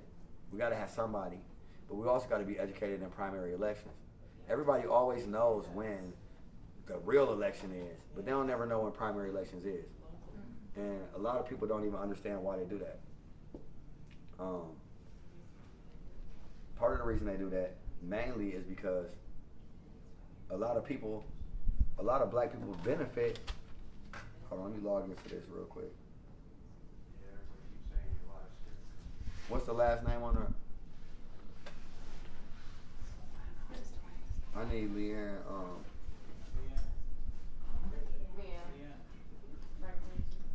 What's the last name? Huh? L-E. Just 2 letters? Yeah. Y'all so smart. Man, my last name got so many letters and they cannot pronounce it. You know, what you saying that, like, you know, you need all the races together and stuff like that. And, like, you got white people throwing away their whole lives just to march for Black Lives Matter. Like, they putting their lives on the line. It makes you think about the fact that, like, when people... He said he couldn't find you at LE. When people shoot at us, when we protesting, when you get the counter protesters, when you get the white supremacists who are ready for a race war, when they come out and protest against us and shoot at us, they shoot at everybody. They don't pick out the black people. Like, they shoot at the whole crowd, you know? Right. So it really is like we all got to be together, and you gonna protect the white people who are out there marching with you. Like, you're not gonna be worrying about the black people who's safe in their home because they're not the ones getting shot at. These white people marching with me who getting shot at with me, not you who's not out here. Like, how can you have something to say about what we're doing and how we're running protests and you ain't even shown up to one? Exactly. And like I was saying about the primary voting, the reason that the uneducation of primary voting is strategically done, unfortunately, I see it more by the Democratic Party, like, because, like, for example, say you're gonna pay somebody $1 a signature to get people to get you on the ballot, because that's the first step, to get you on the ballot. You pay $1 a signature to get you on the ballot. Okay, well, you only need 200 signatures to get on the ballot when you run from, like, county council or anything like that. So anybody that can get 200 signatures can get on the ballot. So if you pay somebody $1 a signature, that's like $200 to get on the ballot. Mm-hmm. Okay? Once you get on the ballot, most of those seats don't have no opponent. You're just in office. Yeah. Mm-hmm. You know what I mean? As an alderman or as a county supervisor. And they don't want an opponent. So why would I advertise primary voting and I don't want an opponent? Because I benefit off the fact that all I need to do is get 200 signatures and then I can become in office. And then we see them as like, oh, this person's an alderman, oh, this person is a common. Dude, this person got 200 signatures and didn't have no opponent. You know what I mean? Our district attorney didn't have no opponent. Yes. Same ours too. Dane County. Terrible people, and they ain't got no opponent. Terrible. We protest at his house every other week. Yeah. ain't got no opponent. A lot of our county supervisors, they don't have no opponent. And a lot of black people benefit from not having no opponent. That's how they keep their seats in office. By us not knowing how to run against them, by us not knowing what all it takes is literally $200-300 and I can be in office. I ain't got a campaign. I can get a small seat because nobody even knows how to even do this. You know what I mean? And that's the problem. Since the local level is such a benefit for black people on the local level to literally not have people vote in the primary election, it hurts our national candidates like Bernie Sanders or anybody like that, because now we don't have right now again we don't have a candidate like we always don't. I mean, I like the Andrew Yang even. Dude was dope. Yeah. Dude had some dope concepts and ideas. You know what I mean? Yeah, dude had some dope concepts. He was really about the people. But at the same time, who knew what day the primary election was? They don't even tell you. They don't even talk about it, but you always know the big election. And we have to get more educated than that. But it's the responsibility of the parties. The Republicans ain't never going to educate us on primary voting, because that's how we get a candidate we want in there. So why would they help us do that? The Democrats have to figure out a way to stop benefiting of the lack of knowledge of black people and figure out a way to have the best candidate there and care about that instead of like the position of the things. And that's how we win, because city government way important than national government, to me. It don't matter who the president is if you run your city. We got to start back in our schools. As, you know, as being a teacher, we have to get back to teaching about that, because you don't teach civics but one semester in high school. And, you know, I'm almost 50 and didn't know nothing about the primary election until 4 years ago. because I never got taught about that. You gotta learn about primary election. How many of y'all knew you only need like 200 signatures to be on the ballot for primary vote? Y'all, who knew that? You knew that? That's what I'm saying. Yeah, well, I told you that, so that what day was primary voting? What day was primary voting? Last month sometime. Exactly. See what I'm saying? What day is the vote for Trump?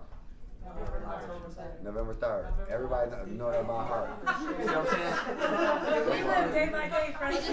No, but my point is like, even though you live, right? Okay, yeah, for sure. But even though like you said, you live under a bubble, you live by day, you don't even notice, you don't watch the TV, you don't watch the news, you still know November 3rd is the day to vote for Trump and Biden. Yeah. But you can't, even though primary voting passed, even though after it passed, they told you what it passed, they told you what day it was, you still can't tell me what day it was. But I know both of us are from Wisconsin, and they practice real hard voter suppression. Well, yeah, every state gonna practice voter suppression. Gerrymandering is worse. The point is, it's not embedded in your brain. And by the time November 3rd come around, all the candidates that's for us is knocked out. Yeah. You know what I mean? So, yeah. And I was even talking today, and I don't even know if this is possible, but it's something I would love to do. I don't know how it would happen. I don't know if I can afford to do it, but I just have a vision for it. So when I was walking through that town, I don't know who saw it live, when there was 1,500 people in it. And I was like, I should run for mayor here. Who the mayor of y'all town? And I was like, this is a nice little cozy town. I was like, I'm gonna run for mayor. Y'all need some black representation. They was mad as hell. I was saying like black Republicans for Trump and stuff. I was just joking. But what I realized though was, what if I did move to a town with like 1,500 people? I mean, most of the white people would move out. You know what I'm saying? Like when we move in, they will move out. I mean, we ain't got to run them out or nothing. We just got to, all we got to do is move in.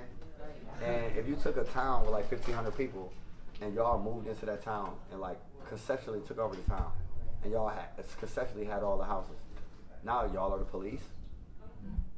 So when the national government comes, no, we don't need y'all. We the police. We the teachers. We the school board. We the common council. We the mayor. You see what I'm saying? We living in America, but we control everything. You know what I mean? You could do that with 1,000 people or 1,500 people, but you don't want to build a city from the ground because that would just be expensive and it'll take too long. Just to build you know what I'm saying? All you need is a gas station. If you took a patch of land and went somewhere, all you need is a gas station by the highway, and that'll fund the whole city eventually. Huh? Yeah. So how many? 19 families that went to Georgia first. This is Frank Nitty. He walked to DC from Minneapolis, or sorry, from Wisconsin. Especially during COVID. What's got to do with a lot of You gotta have people that's willing to uproot their whole lives and leave it behind. And that's the crazy part about it is like, when I look at what I went through, that's what just happened. Marching to DC, you had people that literally just walked away from their life. Some people just was like, see me in Chicago, saw me speak, and they just left their clothes and everything. They just walked away. Wisconsin to DC. So I think people like this experience. He spits truth. I'll give you an example. I think more people don't want to go back to their lives. Right. Now that this march is over, I might have uprooted them from their lives, but now that this march is over, I think the most difficult part is people have to go back to their lives. Yeah. And not be a part of what was uprooted, because that's more addictive than anything. Yeah. I have like some of the photographers that like came to film us and stuff that just been walking. She told me, one photographer told me like, I don't know what I'm gonna do with my life now, because like without the walking part, I just don't know what to do. Like I thought I knew what I wanted to do. She's like, I don't know what to do now if we're not gonna be walking.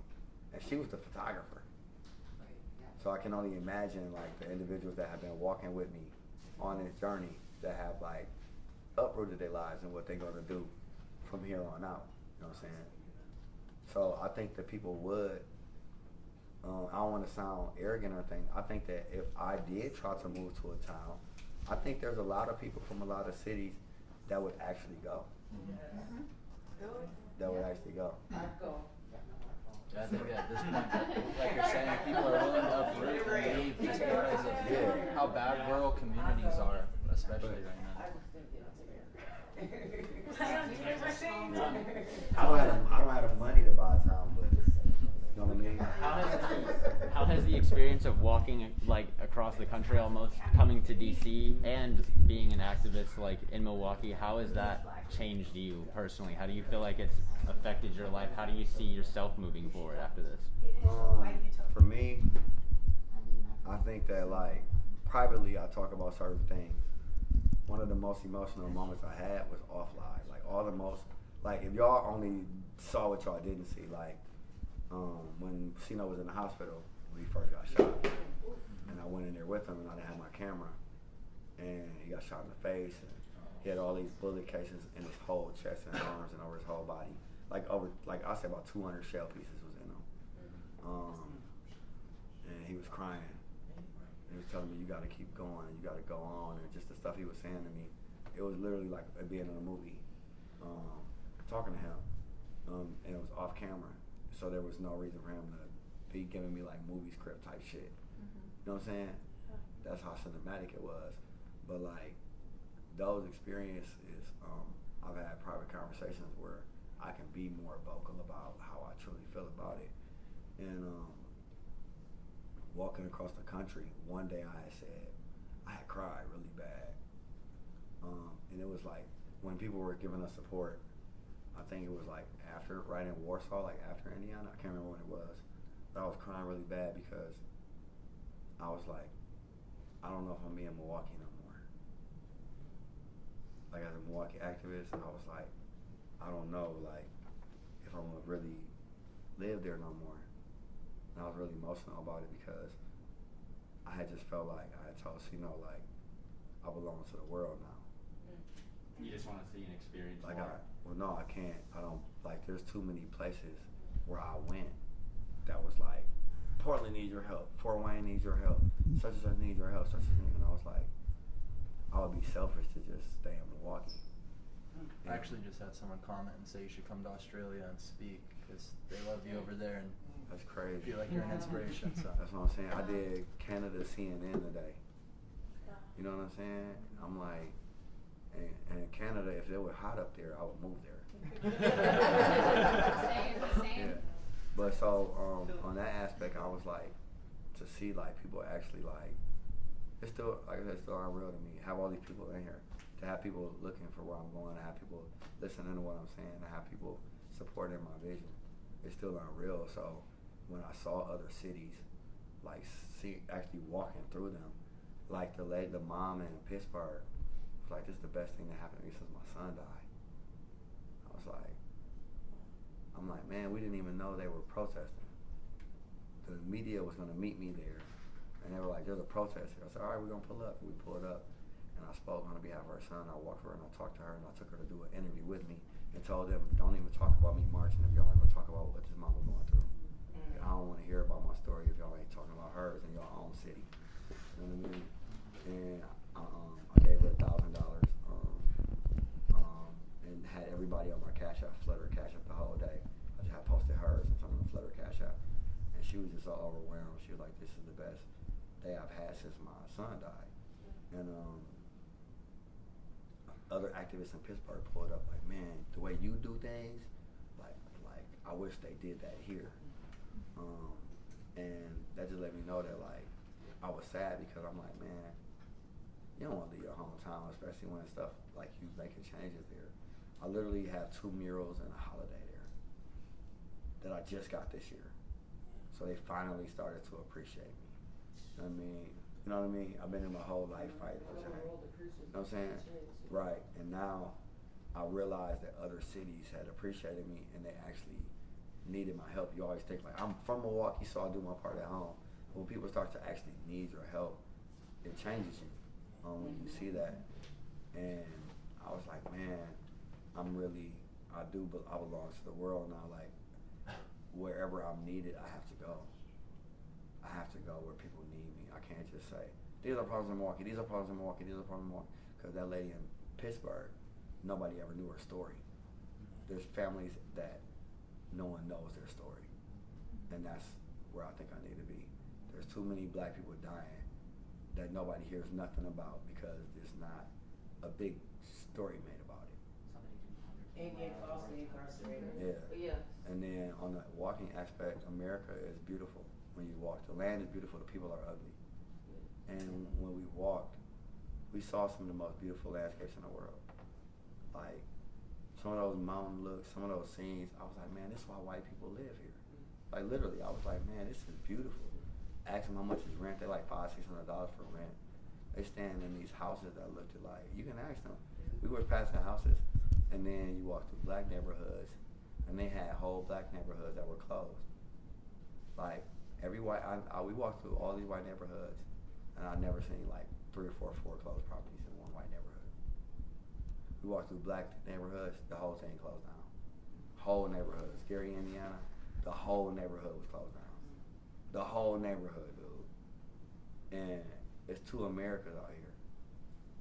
And that was sad, dude, to walk through and see that all the black neighborhoods had some sort of poverty, and all the white neighborhoods had no sign of poverty at all, like all of them.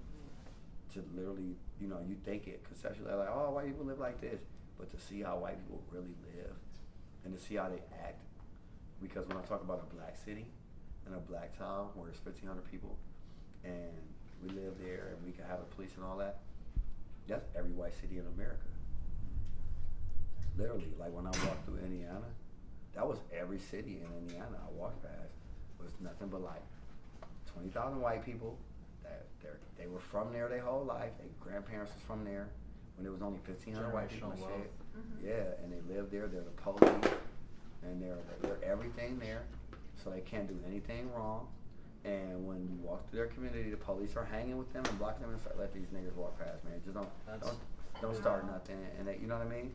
And they closing their stores and they just supporting the white people that don't support you. That's what I was saying the other day, that like these small rural communities, they have like these racist parents who raise a racist kid who becomes a racist cop, and then that rural community just stays a racist community. Like, yeah. But the worst part about it is their kids grow up and they move out.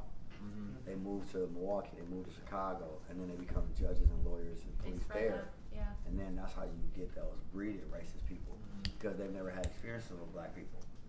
But there's a difference between prejudice and racism. You have a lot of prejudiced white people, who I'm not trying to make an excuse for them, and they're just as racist as the racist people. They just don't think white privilege is a problem. And the main thing is, though, the prejudiced white people, they're going by what the media says. Like, they like Obama. Obama's cool. They like the black person that they work with. They like the black person at their school. They like the kid that's mixed, their black parent. But they still think the average black person walking down the street is like the niggas that they see when they show crime on TV, or when they show a murder, or when they show us on TV, when they show Black Lives Matter, burning stuff up. They think every other black person, 90% of us, are that, because that's what they see about black people 90% of the time. So those people are truly just prejudiced. They see black people, they have a perception of black people from the media, and then they love the few black people they actually got to know.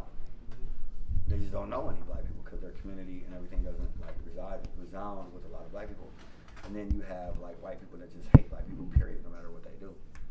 And the lack of education of those white people, sometimes when I talk to white supremacists, that's why I started to dialogue with them and those white people.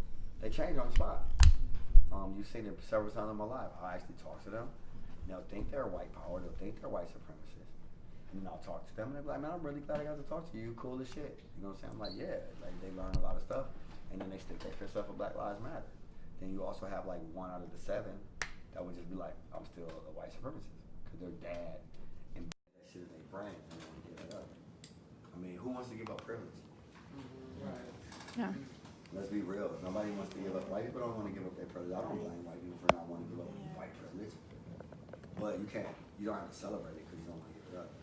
You know what I mean? You don't have to act like, you know, you're not getting a head start. You know what I'm saying? Or we're not privileged. They need to acknowledge it. Yeah, exactly. You know, but who wants to give it up? So I honor any white people that feel like they want to give up white privilege.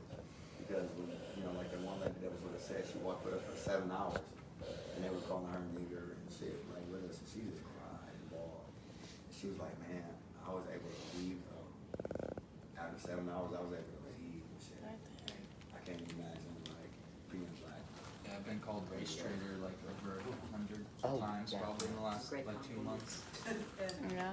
Like, this is a human race, not like white or black. Like, Well, I and feel like that ties into what he was saying earlier about how I think people are waking up to the fact that a lot of people are getting on board with the movement because they realize that a lot of the other issues at stake have to be addressed. The coming together as a community and treating each other equally as one has to come before we can address the other issues. Yeah, I mean, white people are more fortunate. Obviously, they get a head start. There's a misconception about black people. When you talk about, it's like they're eating at this table, and white people got bigger crumbs than us underneath the table, and they're happy about it. You know what I'm saying? It's like, they're really excited about those larger crumbs. Yeah. You know what I mean? Because none of us are the top 1%. Yeah, exactly. That's true. Just really excited about those larger crumbs. And it's like, dude, like, you're eating the same crumbs as me. You own your house. I rent next door. You have a Lexus, I have a Camry. The engine's made by the same people. You know what I mean? Like, you're not doing it that much better than me. Okay? But you accept that. And it's not just white people, all the races. Yeah. You know, the Indians or Sikh community, they're fine with their tax break. The Native Americans, they're fine with their college, school, and casinos and shit. But even the Native Americans oppress each other. The smaller casinos are oppressed by the larger casinos. You ever talk to the Native American? They have alcohol problems. Yeah. They have abuse problems with like domestic violence issues, all because they're lost in their heritage. They have all these other problems, and they're like, man, that's the same problem black people got, because they're still oppressed. Even though they're benefiting more than us, they're still oppressed. And all these people that are still oppressed are satisfied with their oppression because they're still getting a little bit more than black people. If you take like I was telling them in the car earlier, if I make $16 and I go to work every day, I'm happy. Until I find out you make 18, then I'm gonna quit my fucking job. You know what I'm saying? I go to work, I hate this job now. I'm trying to figure out why you get 18 and I get 16. You know what I mean? It's just how we are. Like if we only realize that, you know what I mean? Both of us should get paid $36 an hour. Neither one of us would be happy. One that makes 18 or one that makes 16, but the people that make 18, they're happy to tell you, hey, I make 18. Sorry, you only make 16. Sorry. I didn't mean to let you know that I make $2 more than you per hour for the same shit. And I got hired after you. I'm sorry to tell you that. You know what I mean? They like that. No, they like to tell you. Of course they do. You know what I mean? Because who doesn't like privilege? But the reality is, like with black people, out of everybody that starts where we start, we're the most successful race of people. Like there's a head start that everyone else gets. So if you look at like where we start, take all the white people that start, they live next door to us. They don't become basketball players and shit. They don't become like politicians and shit. They don't become like rich actors and shit. They don't become like doctors and lawyers. They sell drugs like us. They go to jail just like us. They do commit crimes just like us. When they're a victim of poverty and oppression, they're just like us. And we're actually more successful than them because you don't find a lot of white people that come from the very, very, very bottom that are successful. Most of them come off from like a wealthy home, a third generation family, second generation, fourth generation, you know what I mean? They come from a wealthier environment, from a better school system. The white people that's got the same school system as us, the same education level and stuff, they're not doing better than the average black person. They're doing worse. You know what I mean? And when you look at where black people start at, we're the most creative. We make something out of nothing. We work, you know what I mean? The stuff that we do is like literally, we have a heart, you know, we make the things that we make while other people have a head start. And a lot of times we pass to catch them up. Even when you take white people off the equation, you look at Hispanics and Asians and everything like that, we're more successful than them all together. Like when it comes to politics, you got white politicians, you got black politicians. How many Asian senators are there? How many Asian congressmen are there? How many Mexican senators and congressmen? You know what I mean? It's not a lot. You have mainly white, and then second in every category is black. In sports, in athletics, in the medical field, you'll have a lot of Sikh people in the medical field. But when it comes to most things in life, as far as success is rated in America, it's white first and then black second. You know what I mean? And then the other races, they get a head start, but they're not really doing better than us. So when you look at the system that oppresses us, there's nothing wrong with black people. It's a system that oppresses us. But when everybody else falls into that system that black people live in, they go through the same shit we go through. So it's not a race thing, it's a system thing. It's a system thing. And the system is designed for black people to fail. Because Martin Luther King didn't free one race, he freed all the races. Yeah. That shit didn't say no blacks when he went to the bubblers in the restaurant. That shit said whites only. Okay? There was a lot of races that couldn't go to that shit. And when they write the laws, even right now, if they write the laws, if I were to get laws changed right now, that shit wouldn't say black people will be treated differently by the police. They'll write it for all people. Yeah. That's why the Black Lives Matter movement doesn't even matter if you're standing up for black lives, because the legislation that will be wrote will be rough for white people too.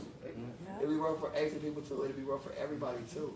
Doesn't matter that it's a Black Lives Matter movement. The legislation will be written for all people. You just have to show that you show compassion for the ones being punished the most. If we were in a, if we were all here, somebody had a broken leg or her foot is hurt, then we should cater to her as a people. And if we cater to her because her foot hurts, it doesn't mean that she's more important than anyone else. It doesn't mean that anything you guys go through doesn't matter. That just means that since her foot is hurt, she needs more care, more attention. She needs more love, and we need to support her more right now because everybody else is able to walk. So when we look at Black Lives Matter, that's why all lives matter can't matter. So Black Lives Matter because we're the lady right there that's hurt right now. We're the one that needs the most attention. Doesn't mean that the other people don't matter. It just means right now, while we're wounded, while we're hurt, while we're the ones that are struggling the most in the community from the pressure of society, what they're doing to us, while we're those people, we need the people that are down here with us going through this shit to be like, I'm going through this shit too, but not as bad as you. So I'm going to uplift you so then we can eventually be on an even plane and then uplift each other to get out of this hole. Because everybody's in the same hole. Everybody. Doesn't matter who you are. But until you grab the people at the bottom, you got to lift them up on top of you. You gotta, even if we were to do some type of train or whatever, you have to pick the person under you up. They would have to climb up on top of you where you're already higher than them at in order for all of us to get out. It's the only way. Because if you just climb yourself, you'll never get out that hole. And that's what we need to do. If people are mature enough, if people learn how to organize enough, if people can whip past some of the issues we have, because the white people that's poor with us ain't the white people that wrote the laws. They're not the white people in Congress neither, and they're not the white people that's making it hard for us. They're white, but the white person that next door can't make it that hard for me. You know what I mean? They can't impress me as much as the white politicians can.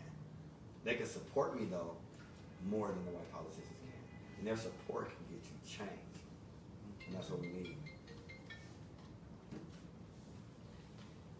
Can I just touch on what you just said about when I fell? First thing I did was look to make sure nobody was watching because I didn't want anybody to address it. And everybody came to me and I had to say, I've never in my life had that. And I'm white. I've never had anybody say, we got your back, you know? And I was so embarrassed and I'm like, just leave. Do you want an ambulance? No, I don't want an ambulance because it can't do nothing. You know, but my anxiety went through the roof because of that, you know, but to turn around and everybody came to me and they said, you're family, we got your back. I've never in my life, ever, and I feel more comfortable here with everybody than I have ever felt with my white family. You know what I'm saying? So I want to thank everybody that came to me because that was hard for me. It was hard because just back in 2012, I did it was like all over again. I did it outside of a company and I fell and broke my left leg and they didn't think I was gonna walk again. And the first thing people did is laughed at me because I'm fat. You know, they said, look at that fat girl. She hit it. She just caused an earthquake. You know what I'm saying? And that's what I seen and felt in my head, and I didn't want nobody to see me because I was embarrassed.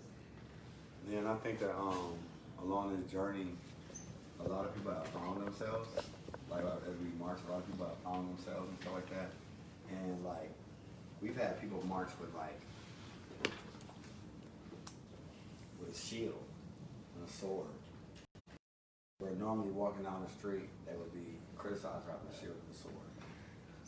But marching with us, they're not criticized for having a shield and a sword. They're accepted.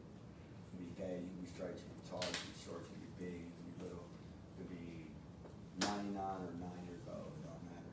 When you with us, you're treated the same. Everybody eats, everybody gets rooms. Women are treated a little bit better than men. That's about it. You know what I mean? Being honest. Women get beds, sometimes the man has to sit on the floor. There's no man that's sitting in the bed, he's sitting on the floor. That's what democracy looks like. Just going down in Portland right now. There's like a van full or a caravan of Trumpers There's 100. Oh yeah. coming to fight with the Antifas, quote unquote Antifas. Is there any Antifa? I never seen them. It's not like Antifa's it's an ideology. Exactly. Yeah, people are like, this is this terrorist group, but really it's people from coming from all walks of life that are labeled as Antifa because somebody thinks that there's somebody paying these people to come out and fight. It's like you were talking about how BLM, like some people like go out and just burn shit and break shit and not be like marching or spreading a message. But like Antifa is just an idea of opposing fascism. But there would be people who will take action like burning buildings down or stuff like that and claim to do it for like Antifa purposes or try to like push their agenda forward. So it's kind of just like I think that's the difficult about everybody trying to find their place, and you gotta have both. And not to say this, I'm not saying we should burn shit down, but you gotta have both. If you only have peace, they'll never give you shit. If you only have violence, I'll say it for them. if you only have violence, they'll never give you shit. You gotta get balance. You gotta have diversity tactics. Right? Like sort of like America will talk to somebody, and then they'll also blow their shit up. They'll talk to, hey man, we'll talk to you. Otherwise, truth's coming. Because it's both. It's the press, and then if the truth don't come, then who gonna ever take a threat of yours serious? I mean, so you gotta have both because you gotta be able to have something to back up what you're saying. I go in there, I talk to people, and like say, you go and you get arrested or something. Like, man, all these people gonna be at the courthouse, and they look outside, ain't nobody there. You know what I mean? They're like, oh, whatever. You know what I'm saying? You're supposed to be this big dude. So you gotta have like, they gotta know. I think, and that was like someone said they kept us safe. They kind of knew what would happen if you like mess with us. Like as we were walking, if the police would have like let something happen to us or did something to us, and you're gonna be that little county or town that gets flooded by all the people that support what's going on. And those people that come aren't gonna be as nice as the people that were marching. And without that kind of a cause and effect, sort of like having a big brother that's in the gang or a big brother that would beat everybody up at the park. You can say something crazy, so I say, I'm going to be my big brother. Then you want to like not be on that tough stuff no more. You're like, nah, you know what? I ain't on that no more. I'm cool. You know what I'm saying? I'm chilling right now. People change when they know that you got backup, or they know you got support, or they know that you got somebody that'll do something to somebody. So same thing with women. If you got a dude that'll beat up a dude, some dudes will watch their mouth. They might not call her a bitch. You know what I'm saying? They might be like, you know what? Such and such. You know that such and such girl, right? Oh, okay, I'm gonna chill out. You know what I'm saying? Excuse me. He was like, I'm sorry. He was like, no, but you have to have the threat of being able to actually hold people accountable. Otherwise, they won't be held accountable. I have a couple questions people are trying to ask you, if that's okay. Yeah. So, have you ever considered walking to DC the way that you planned on? Did you ever consider that before George Floyd and before May and the protests really broke out? It was all because of George Floyd and the fact that it was Martin Luther King's I Have a Dream speech. So I wanted to honor him specifically because it was on the same day. Originally they said they were going to have a march, they didn't have a date. So like, okay, cool, I'll go to the march. But then when they picked that date and what that day symbolizes, I felt like what better way to do this. You're just like, oh, real driving factor, okay. The second thing is like, want to shout out my homie Donna from Boop Troop Eugene here. She wanted to ask you the question, if you encountered a lot of unhoused people along the way, or like the houseless community, and like how bad was it, or was it bad in the states that you walked through, and did it seem like there was any infrastructure in place to try to tackle it at all? Because in Oregon, where we come from, there is a very extreme homelessness issue right now. And the white communities, obviously not. Like through Indiana and Ohio and Pittsburgh, didn't really see it that much because they're small towns. It was like a road in a small town. But all of the homeless people that I did see, I would give them like $100. Try to give them a room. Like I would take care of them for real. And we made sure we had more food and everything that we had. Because the homeless is a big journey for me, like in my heart, what's going on. The homeless are very important. So I didn't see a large presence, but the ones I did see, I could tell that there probably was a large presence in the city, but not in the areas that I was walking through. Okay. If that makes any sense. Yeah, definitely. A lot of times you don't. We picked the Google map that was the fastest one and stuff. You know what I mean? Yeah. We only had 24 days. to make it there. So if I would have did it all over again, we probably would have went to like Indianapolis and other cities instead of the racist ones. The racist ones were just like in route to what we were doing. But at the same time, now that I knew that, I felt better with the cities I went through. So you follow what was going on in those different cities and stuff like that. So is it intentional that you showed up here? Well, I know you were trying to get here today, but like, I feel like that'd be difficult to plan out, like time-wise. Like, we're gonna walk this fast today. We got to get like 60 miles in or something. No, it was super hard. So we did not plan to get there at 7:30 in the morning. I actually was freaking out because we were leaving so late that last day, and I was like, dude, we're gonna have to march all night. We're gonna have to walk all night because it took so long to get ready. So and some of it was my fault because I hate when I say that. She hates when I say that. But people have went like to the store and stuff, and sometimes people just walk away and you just be trying to count everybody and you can't because they're not standing there. And in your mind they left, but they just want to sat in the car somewhere. So it's a little difficult to get everybody together. But no, man, I think that the last day I didn't know if we were gonna make it on time per se. I just know that we had to walk fast as hell. In the Google map said we were not gonna make it on time. Oh, really? Like, yeah, I was like 2 days and 18 hours out on the last like day and a half. Damn. Yeah. You really so, picked up the pace. Yeah, oh yeah, I had to. We definitely picked up the pace. Everybody that walked with us, definitely. Everybody that visited to walk with us, definitely was like, all the police and everybody was like, you guys are moving. You were watching that last live, it was like, Yeah, I turned it on, and you were just sweating, dripping sweat walking. Like you were pretty close. I think you had just gotten to like outside of DC and were coming in. But nothing pretty close when you walking. Because there was a moment where we started at like 33 miles left. We had to walk 10 miles through the city and we had like 33 miles left. There was a moment where we had like 33 miles left. And then we got to 23 miles. And we walked for like an hour. And I swear it was like 22 miles left. I was like, oh no.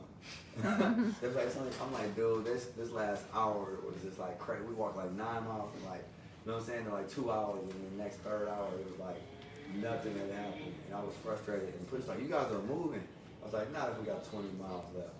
The 20 miles is supposed to be equivalent to basically 6.5 more hours, 7 hours.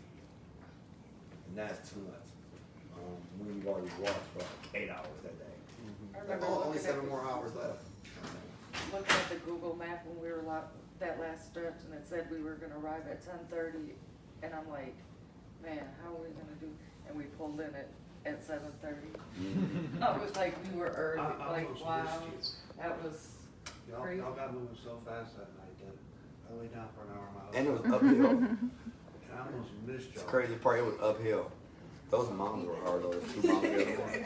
We couldn't find Them moms were crazy. that last day we was looking for y'all. We could not find y'all. We I just don't know how we was on one street the whole time. The street I Bro, got. we drove down that street, y'all wasn't there. Makes no sense. One street though. Thanks, Nicole. So, anything else from you guys? My name just cut out. No.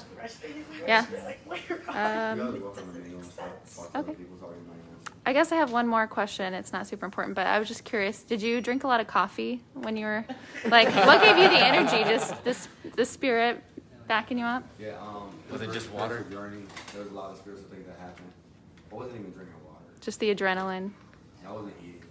A lot of times I had to make me eat. I wasn't eating, I wasn't drinking water.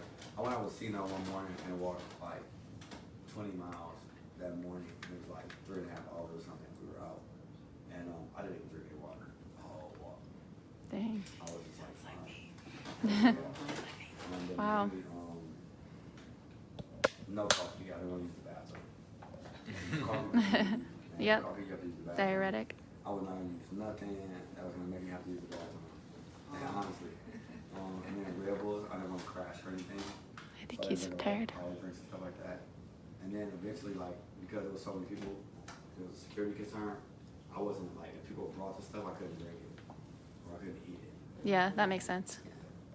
You never I know. was from Hollywood or anything like that, but that's what they told me. I can't eat that. You can't eat that. When you have a message, there's a lot of people that are going to try to stop that message from getting through to the people. For sure. I think I have a type for my these people while I'm falling asleep. All right, we'll let you get some rest. No, it's fine. Thank you so much for answering our questions and all your stories. I really appreciate Yeah, you letting us much come in here and appreciated. say this, man. We literally don't have to. No, I got more. He's been waiting this whole time. He's been thinking. No sleep. Hurry up and ask it so we can get some rest. We made it. We said Can I get a picture with you? Awesome. Can you hold this so I can get a picture? Actually, Adam, can you take a picture? I just said no justice. Yeah, I can just send it to you. Okay, I say that all the time. They'll be like, go to bed, Dante. And I'll be like, no justice. No sleep. Oh, no, that's me. No, It's problematic. I'll stay No, up no, for no, days. no, I know the press understands that shit. No, there's been summers where I've like done 48-hour days and sleep for like 14 hours straight. Nope, I do 48-hour days and then I take a 6-hour nap and then I'm We headed out here Wednesday. We left Beloit, Wisconsin at 2 o'clock. We drove straight through and was trying to find them. We need to get you a stool. I almost ran out of gas in Bedford. Imagine that. Picture in that And that's because that's where Okay, I gotta get my and then we got gas. Here you go. Thank you so And much. I'm trying to find them or whatever, and I thought they were one place. Well, here they were something, you know, it's different. All right, can I get one? Oh yeah. By the time My turn. to the hotel, Yep. you know, it was 4:30 in the morning. Do you have another phone, or do you want me to send it to you, or They're like, oh, What'd you say? do you want me to take it with my phone and send it to you? Yeah, that'd be awesome. Okay. I have you on Facebook. I follow. Oh, I okay. watch your What streams. was your name again? I'm Logan. Curtis. Logan. Okay. to be a blessing. Somebody sent me a link to your stream What'd earlier. you say? Yesterday we finally. Yeah, I was gonna say I have my camera in my bag if somebody wants to use that, but 10 o'clock Wednesday, and went to sleep finally last night. Okay. And then slept, and then turned around 3 hours. You're still plugged in though. What'd you say? It's unplugged. I'm just like, wow. Hurry. I think it's going to bed. We're going to Kimbo. What's that? We're going to Kimbo. What's that? Two-handed. Oh. I've had to go pee for so long. I don't want to be rude and ask to use the bathroom. Right? It's like, just go. I'm like, no, I don't want to be the first one. I'm gonna give it a second. I don't want to chase him. Yeah. Go before he goes away.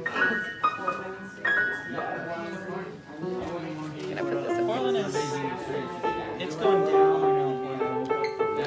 Yeah, there's a brawl going on. They're like. Well, I don't know if there's a brawl. Are they fighting? Yeah. Oh my god. So somebody just got his ass beat. Some like white supremacist came out and was like, "Yeah, I can fight." And then it was both being watching. Who got his ass beat? A white supremacist? Or? There's not too many. Like we're all here. Yeah, Baloo's live, Kevin's live, and Asphalt.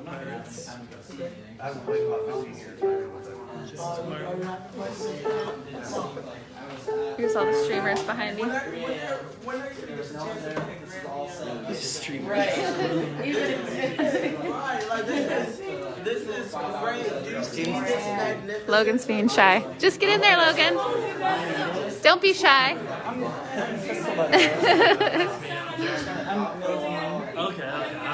No, I didn't say poop. I said I have to go to the bathroom. Bear Gang Media streaming out. Yeah, Bear Gang.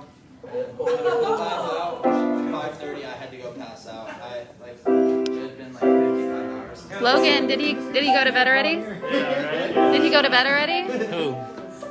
Frank? Frank? No, he's right over there. Oh, okay. Well, do you want to still take a picture with him, or is he coming back out?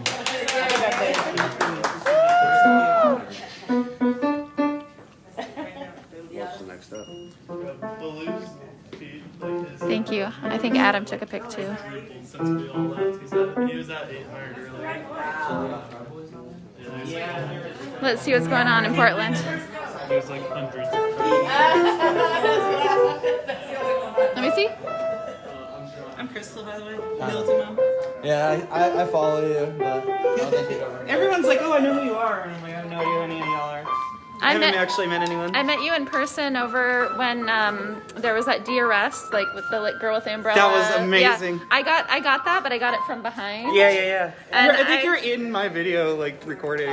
Yeah, I had to come up to you and ask because I was like, did that really happen? Did I just see that happening? I posted that with, like, a really fun video, and it's just, like, gone viral. Every, like, 30 seconds, it pops up, somebody liked your video. Oh, yeah, that girl with the umbrella, she was, like, hitting the Yeah, ground. she was like, That's crazy. Yeah. Yo, that guy with that yellow helmet coming in and then like shouldering into between the cop. And then the dude picked up the pepper spray and just sprayed his face. Everything about that was... Yeah. That was insane. Yeah, I couldn't believe it. I was like, is this really happening? I was right standing now? there literally like I kind of just caught it in the corner of my eye and I looked and I was like, wait, what? What is happening? yeah, that video went viral. Yeah, I mean, like, it was such a flawless DRS. That was like one of the best things I've ever seen in my life. Yeah, no. Portland goes ham. Oh, yeah. Yeah. I mean, like, it really gets back to the we protect ourselves. Yeah, that was pretty cool to witness. Yeah, that was amazing. Objectively, of course. Yeah. I mean, that was also the same night that I got arrested. Yeah, you did. Are you're Crow? You Yep. go by Crow? Yep. Okay. Is that your real name or? No, Oh, okay. I mean, my real name's on here also. Oh, okay. Yeah. Yeah, somebody said that night Crow got arrested, and I was like, "Who's Crow? Is that right?" Photography for her, and Oh, okay. been out at the protest in other capacities. I like that. What did you say? I said I've been out at the protests in other capacities as well. Oh, in other capacities. Okay. Yeah, he just straight up got arrested that night. They tackled him and everything. Just for filming, I had, like, or? things on. I didn't have the camera on me. I had my phone on me because the camera was dead that day. And the cops singled me out from the crowd. One of them came up into my face, and like I thought they were just gonna be the thing that they do in class where they like push you back and Yep, like, get out of here, get out of our way. And Yeah. he shoved me back. I landed on. I'm guessing it was 2 officers, but I wasn't looking behind me. I don't know for sure. And the 2 of them grabbed me and pushed slash threw me because I'm tiny. I'm 150 pounds, and these are presumably 250 pounds. Like, and they threw me into this hole, and then tackled me to the ground from there. And the whole time I'm going, impressed. And once they stand me up, I'm yelling my name. And it happens so fast. Okay, let's get out there. Oh. Okay. Will you wait for me so I can try to go pee? Okay. Can you hold this? I'm gonna ask still him. if I live? can pee. Yeah. At a BLM Plaza. Don't step on this, please. Are they at BLM Plaza? I couldn't. Oh, yes. Mine literally just died. Oh, well, I have a good charge now, so. Cool. Yeah, no problem. Thank you. I guess we're all gonna run now. Your gas and your tear gas and CS gas. Yeah. It's like being back home. Yeah, I can't see it. Yeah, it didn't last very long, did it? Portland. Pretty much like a mini ice. A lot of those are open.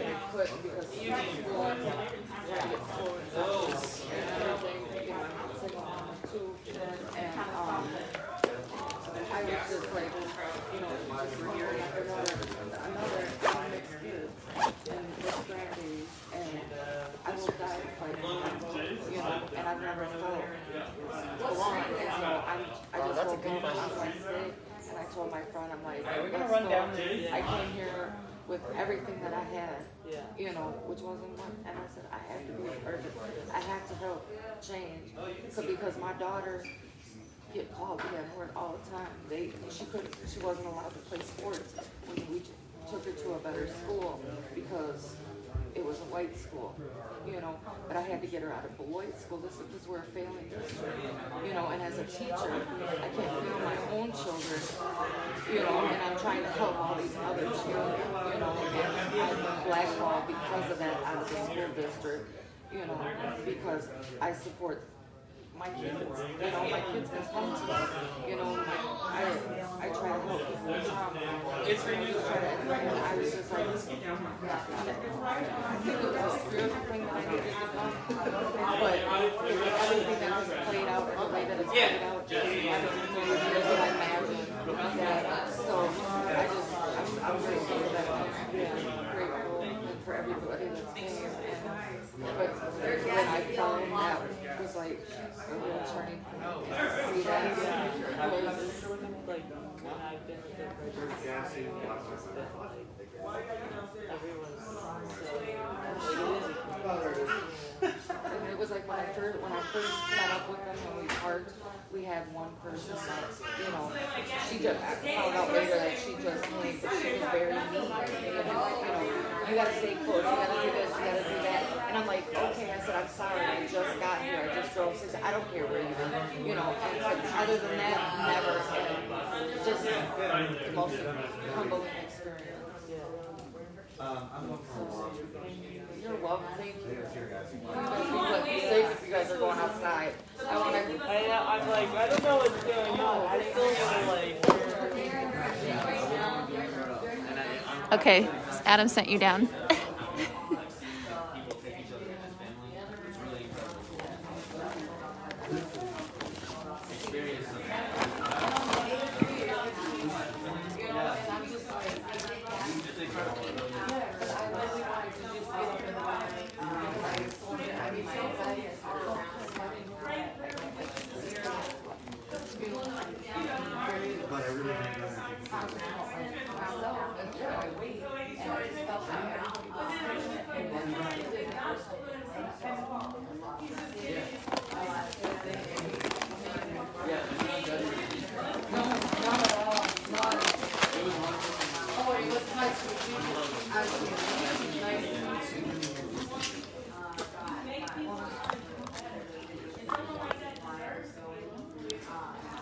Okay, everybody, I'm going outside. Thank you so much for tuning in. I'm glad that you got to watch that and be a part of this experience as well. I am heading down with my press crew here. Am I a new woman? Yeah, that was amazing. I do feel blessed to have been here to chat with Frank Nitty. I hope you guys feel blessed too. All right, everybody, I'm going off my live now. I think I only have a little... Well, I thought you were holding it, and I came back, and you set my my little viewers down. That's okay. They got a nice view of the outside. Anyway, I'm coming back live here really soon. Crap. Did they walk out of the White House?